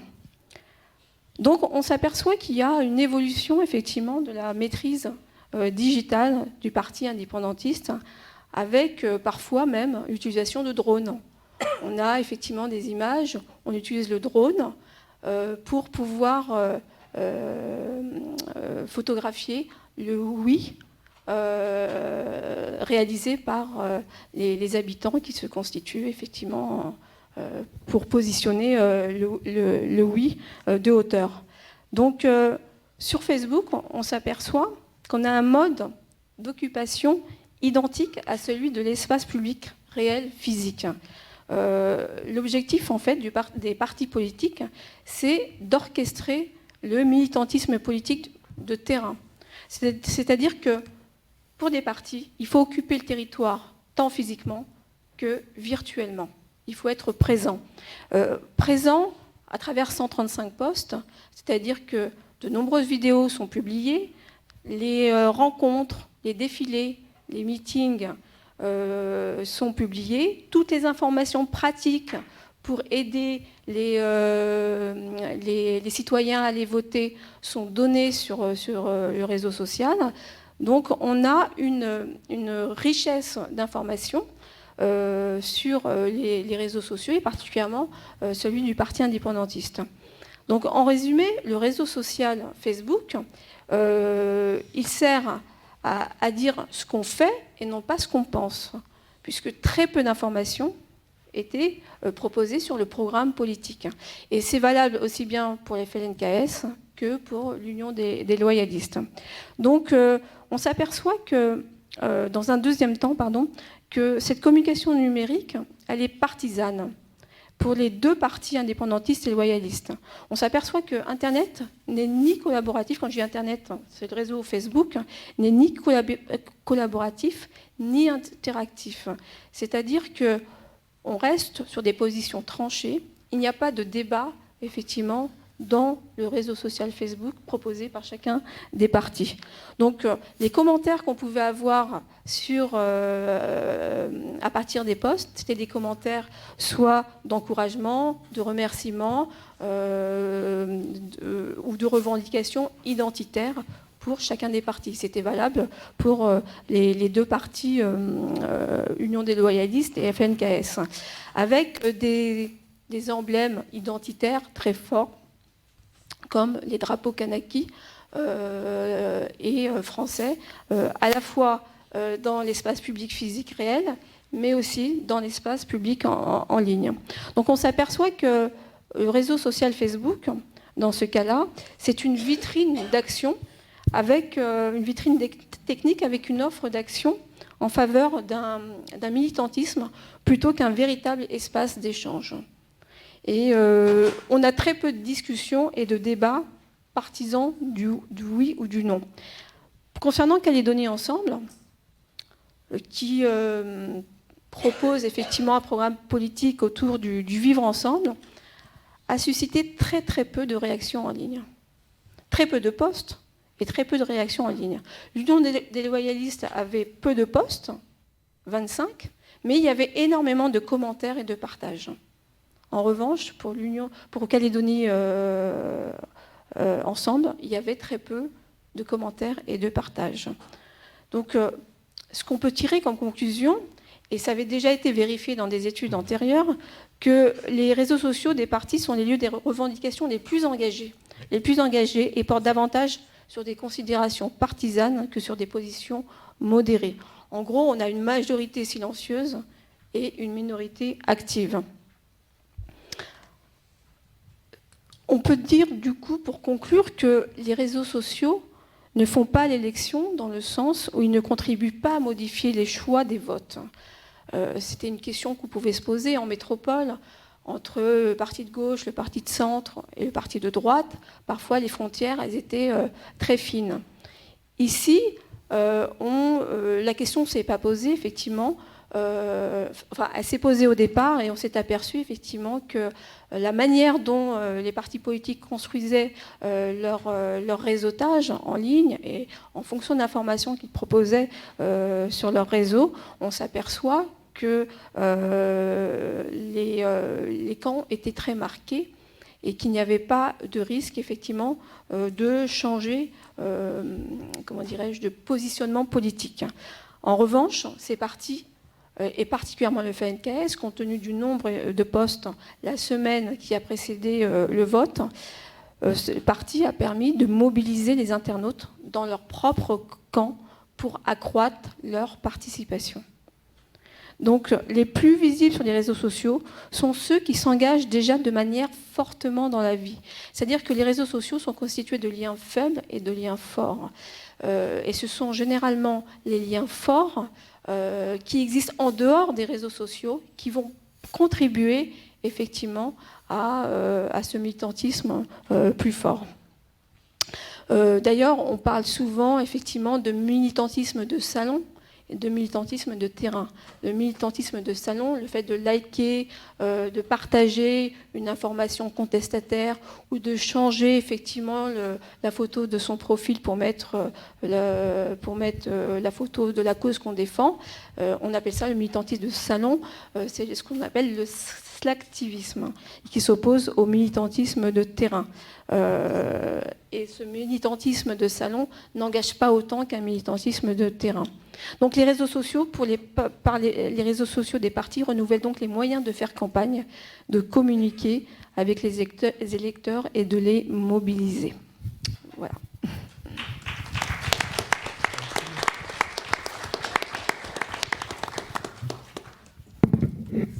Merci beaucoup. Et dites donc, que d'informations. Alors, il nous reste un petit peu de temps. On va essayer de se garder une petite vingtaine de minutes. Je regarde...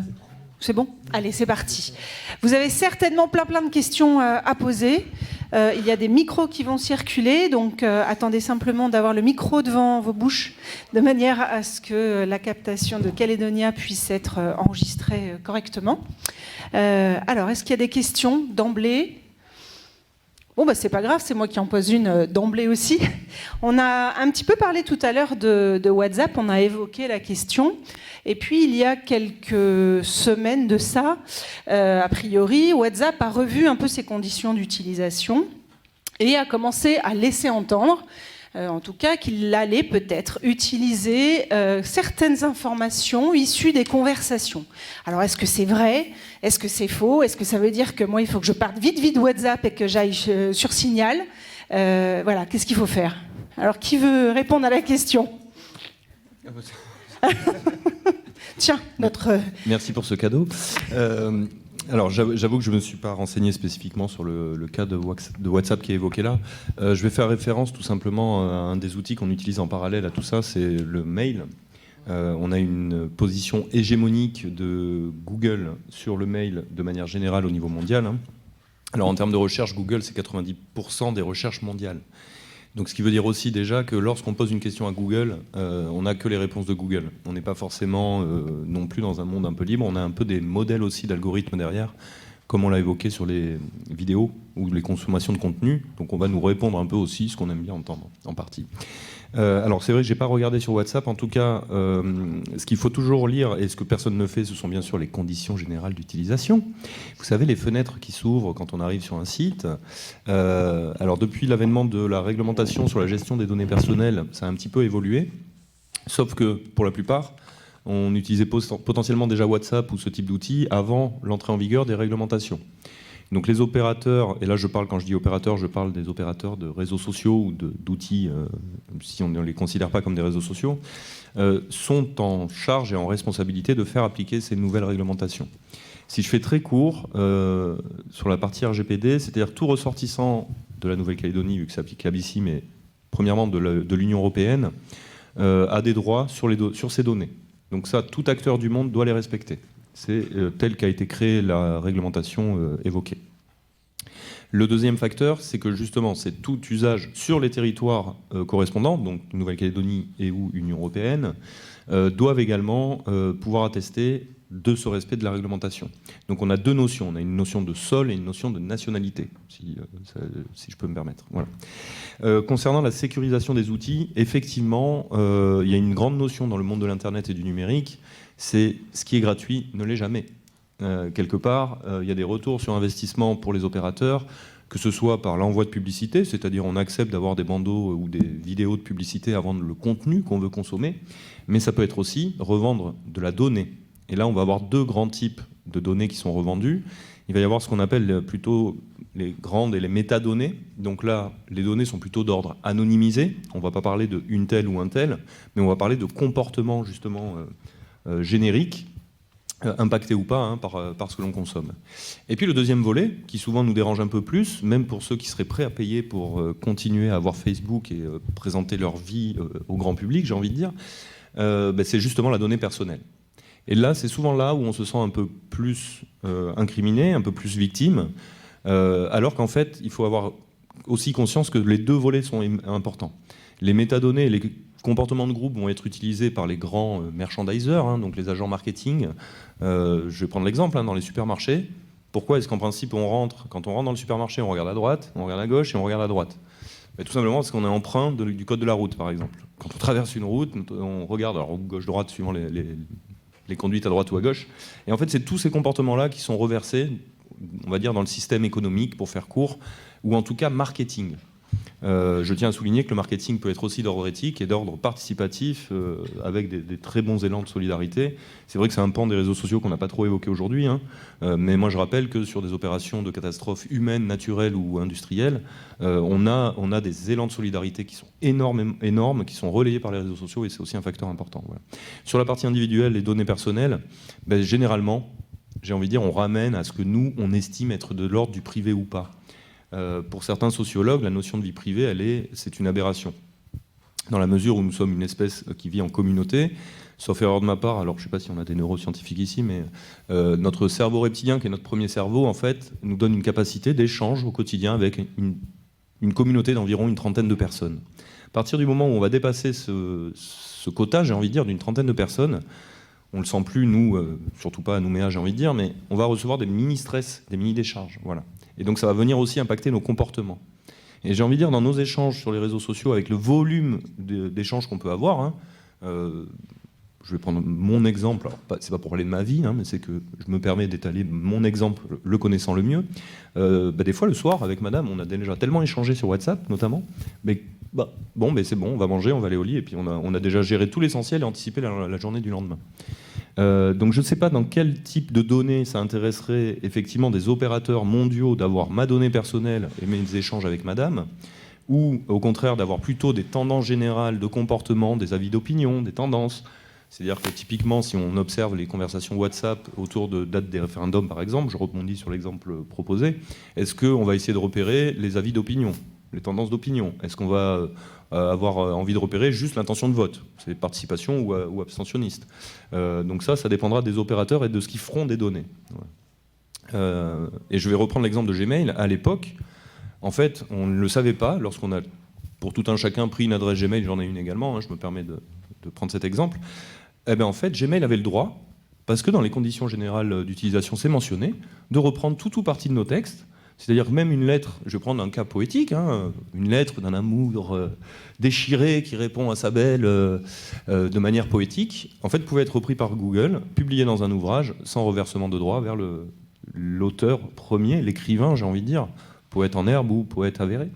Et donc on est effectivement dans ces enjeux de réglementation, parce que souvent, malheureusement, on nous a un peu privé de notre bon sens dans le mode de consommation que j'évoquais avec les années 80. Il faut avoir la voiture qui va le plus vite, le plus haut poste, etc. Et on a un peu décorrélé le bon sens de ça. Donc, voilà, je ne stigmatise personne, mais encore une fois, donc soyez vigilants sur ce que vous échangez sur les réseaux sociaux, qu'ils soient ouverts et publics. On les a évoqués, Facebook, TikTok. D'ailleurs, je rappelle que TikTok, on peut consommer les contenus sans avoir de compte, ce qui n'est pas toujours le cas sur d'autres réseaux sociaux qui sont un peu plus cadrés. Et effectivement, méfiez-vous des outils gratuits. C'est-à-dire qu'ils sont très pratiques, on fait le choix de les utiliser ou pas, mais en les utilisant, on s'expose à une récupération potentielle de données, encore une fois, soit de métadonnées, comportement de groupe, soit de données individuelles, et donc atteinte à la vie privée. Merci beaucoup. Alors, est-ce que ça a inspiré certains d'entre vous pour poser d'autres questions ? Bon, j'en ai encore une petite sous le coude, s'il faut, il n'y a pas de souci. Oui, monsieur. Bonsoir. Alors moi j'ai une question. Alors Madame Falao est là, ça tombe bien. C'est-à-dire que tout à l'heure dans vos différentes interventions, vous avez dit que, alors si j'ai bien compris, que ce que l'on pensait, c'est ce que l'on disait sur les réseaux sociaux, mais il n'y avait aucun échange. Je prends l'exemple du oui-non par exemple. C'est-à-dire que quand je suis oui, je parle du oui, je suis que oui. Quand je suis non pour l'indépendance, c'est non. Et on a cette troisième voie qui vient et qui fait peur en fait. qui fait peur. Pas moi personnellement, mais je vois sur les réseaux que, en fait, le parti de l'éveil océanien fait peur parce qu'on ne sait pas ce qu'ils pensent. Parce qu'ils ne sont pas oui, ils ne sont pas non. Est-ce que vous pensez que les réseaux jouent un rôle sur ce positionnement ? Ou alors, il y a 10-15 ans, je n'étais pas encore assez en âge de comprendre ce qui se passait il y a 10-15 ans, mais le positionnement a été plus facile. Ou est-ce que les réseaux, justement, jouent ce rôle de je segmente le oui et le non et il n'y aura pas de troisième voie, quoi. Voilà, je sais pas si ma question est claire ou non, mais... Voilà, merci. Je pense que les réseaux sociaux participent à ça. Parce qu'on a vu dans d'autres cas, pas forcément sur des sujets politiques, que les personnes les plus extrémistes s'exprimaient davantage que ceux qui étaient effectivement sans opinion ou neutres sur la question. Donc, de manière générale, je pense que les réseaux sociaux participent à comment dirais-je, sectariser un petit peu des positionnements et ne pas permettre effectivement des échanges tels qu'on pourrait le croire. Et ça a été vérifié dans d'autres sujets. Dans des forums, auparavant c'était les forums, puis ensuite il y a eu effectivement les réseaux sociaux. Et bon, après, je pense qu'il y a aussi le parti politique à la base qui ne participe pas tant que ça dans son positionnement aussi sur le réseau social. Je pense qu'il y a il y a des deux aussi. Parce que quand on étudie, par exemple, le parti Calédonie Ensemble, il y a peu d'interactivité, il y a peu de propositions, de contenu. Et il est fort possible que le résultat soit aussi lié à ça. Merci beaucoup. Pardon, Éric, non, pas de c'était pour problème. apporter une notion qui est également essentielle et qu'on n'a pas vraiment abordée aujourd'hui. J'ai évoqué le cerveau reptilien il y a pas longtemps, pardon. Et sur cet enjeu-là, en fait, il y a effectivement, comme le précise Aquila, on a le oui, on a le non qui se regardent, en fait. Par contre, pourquoi ils se regardent et pourquoi, effectivement, il n'y a pas de vraie collaboration, pas d'échange ou pas de prise de position en fonction des partis et des personnes. Il ne faut pas oublier que sur Facebook, pour ceux qui vont l'utiliser de manière, j'ai envie de dire, un peu exhibitionniste, ou en tout cas qui vont s'exprimer, hein, et je rejoins complètement Aquila, on est souvent dans des extrêmes, hein. C'est-à-dire on a soit celui qui s'exhibe, soit celui qui est voyeur, mais c'est rarement les mêmes, hein, à la fois qui regardent les autres et qui s'exhibent. En fait, le système des réseaux sociaux, notamment du like, le fameux pouce, je parle du premier, hein, avant toutes les variantes qui peuvent exister maintenant. Quel est l'effet de ce like sur notre post ? Bonjour, je suis Éric Olivier, moi j'aimais tel avis, je le dis haut et clair. Très bien. Le premier like qui arrive, il fait quoi ? Dans mon cerveau, il m'envoie de la dopamine.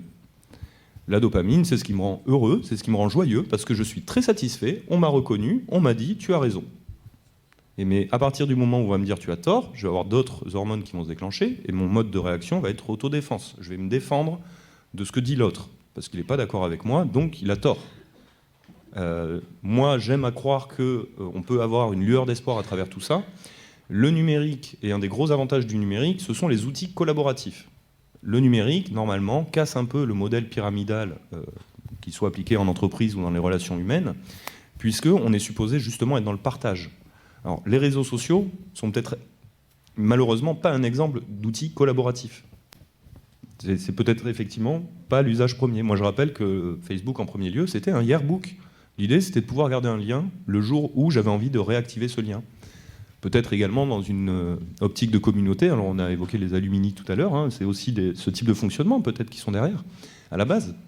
Et en fait, dans la réalisation et dans la concrétisation de ces réseaux-là, dont Facebook, je crois qu'il faut être effectivement très attentif aux propos qui ont été proposés. On ne change pas forcément notre identité, notre pensée par rapport à ce qu'on va consommer dessus.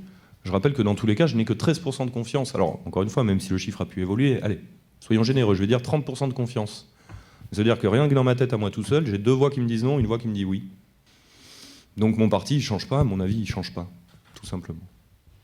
Merci. On retiendra quand même que finalement, les réseaux sociaux, ils participent aussi à la construction de l'identité. On est bien d'accord. Alors ma question, elle s'adresse peut-être aux spécialistes de la jeunesse, par exemple, ou à Larry. Finalement, en tant que parent, à partir de quel âge on peut autoriser l'accès au réseau social ? Est-ce qu'il faut attendre d'être majeur ? Je vais dire que tout dépend de l'ambiance que l'on prône à l'intérieur de la maison. Je fais exprès de dire ça, c'est parce que ça a un impact sur la façon dont l'enfant va utiliser tout ce qui est outil, que ce soit aussi bien le portable, l'écran, ou la façon dont il va approcher le sport, la façon dont il va approcher la religion, la façon dont il va approcher les autres. L'ambiance à l'intérieur des maisons est super importante. Et vous voyez, j'ai remarqué un truc ici en Nouvelle-Calédonie, là, c'est que beaucoup de personnes, dans les différents entretiens, s'en vont vers ces différents outils parce qu'ils se sentent étrangers à l'intérieur de leur corps, ils se sentent étrangers à l'intérieur de leur propre maison, ils se sentent étrangers à l'intérieur de leur rue, ils se sentent étrangers à l'intérieur de leur quartier, ils se sentent étrangers dans leur ville, dans leur pays et vis-à-vis du reste du monde. Et c'est en ce sens que les uns et les autres vont avec ça, parce qu'ils ont l'impression de créer du lien. Voilà, c'est vraiment important. C'est peut-être un moyen de faire en sorte que les personnes elles se réapproprient leurs moyens de dire qu'on n'est plus étranger et qu'on habite la maison, qu'on habite son corps, qu'on habite la rue, qu'on habite son pays et qu'on habite le reste du monde. Il y a un petit truc, hein. À l'époque, on avait tendance à descendre au niveau du rond-point. Vous savez pourquoi on descendait au niveau du rond-point ? Pour se sentir appartenir au reste du monde.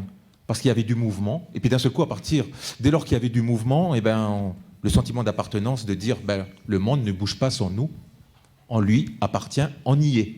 Voilà. Un peu plus tard, je ne sais pas si vous vous rappelez, au début des années 2000, là, il y avait les chaussures, les Pumas. Voilà, je cite la marque.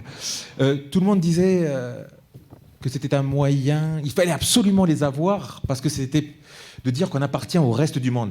Mais on arrivait à se distinguer en choisissant la couleur de ces chaussures-là. Voilà. Maintenant, à l'heure actuelle, on choisit son propre portable, on s'individualise et on lui donne toute son importance. L'ambiance à l'intérieur de la maison, la façon dont on considère l'enfant aura une façon dont on considère l'outil et la façon dont on l'utilise. Ça, c'est important. Voilà. Manu, on n'avait pas mis l'une des diapos qui était très importante, et c'est sur ça aussi que je voulais attirer l'attention. C'est par rapport à Dorothy Nolte. Oui, voilà, c'est juste pour montrer la puissance de l'ambiance à l'intérieur des maisons. Oui. Ça, on peut remettre. Pablo, tu voulais rajouter quelque chose non, en juste attendant. par rapport à la question, Facebook, normalement, c'est à partir de 13 ans. C'est-à-dire que si on renseigne son âge, si on a moins de 13 ans, forcément, on ne peut pas créer de compte. Voilà, oui, sauf que tu parlais tout à l'heure de TikTok à partir de 9 ans. Ouais. Ça pose quand même la question de savoir à partir de quel âge on doit fournir, entre guillemets, l'Internet à notre enfant. 9 ans, c'est pas un peu tôt ? À mon sens, c'est tôt et pas tôt, dans le sens où aujourd'hui, on a une société qui forcément se numérise, on va vivre avec ça. Donc on est obligé de faire avec. Et donc je pense que chaque parent doit juste bien faire, en fait, c'est juste rajouter cette partie-là dans son éducation. Et c'est pour ça que c'est important d'avoir un œil sur ce que font nos enfants. Oui, d'où l'intérêt de ce qu'on fait à la maison. Voilà. Exactement. Voilà, Dorothy Nolte. L'enfant apprend ce qu'il vit. L'enfant apprend ce qu'il vit. Si l'enfant vit sous les critiques, il apprendra à condamner. Il apprend à condamner. Un climat d'hostilité lui enseigne à être agressif. Les humiliations le rendront timide. S'il est méprisé, il se sentira coupable. Exposé au ridicule, il apprendra la méchanceté. Mais, et le mais est super important, un climat de tolérance lui apprend à être patient. Le réconfort et la sécurité lui enseigneront la confiance. Si on l'estime, il apprendra à se surpasser et dans un climat de loyauté, il deviendra juste. Si l'enfant sent qu'on l'accepte tel qu'il est, il s'acceptera lui-même et cherchera à se réaliser. S'il vit dans un climat d'amour et de compréhension, il trouvera des raisons de vivre en découvrant l'amour du monde. Voilà. Vous avez vu, on a beau faire des enquêtes partout sur ce dont a besoin la jeunesse, ce dont a besoin les personnes, la population. Je pense qu'elle se résume avant tout à la façon dont on le considère et à la façon dont on lui fait vivre la bonne émotion du monde. Voilà. Je vous remercie.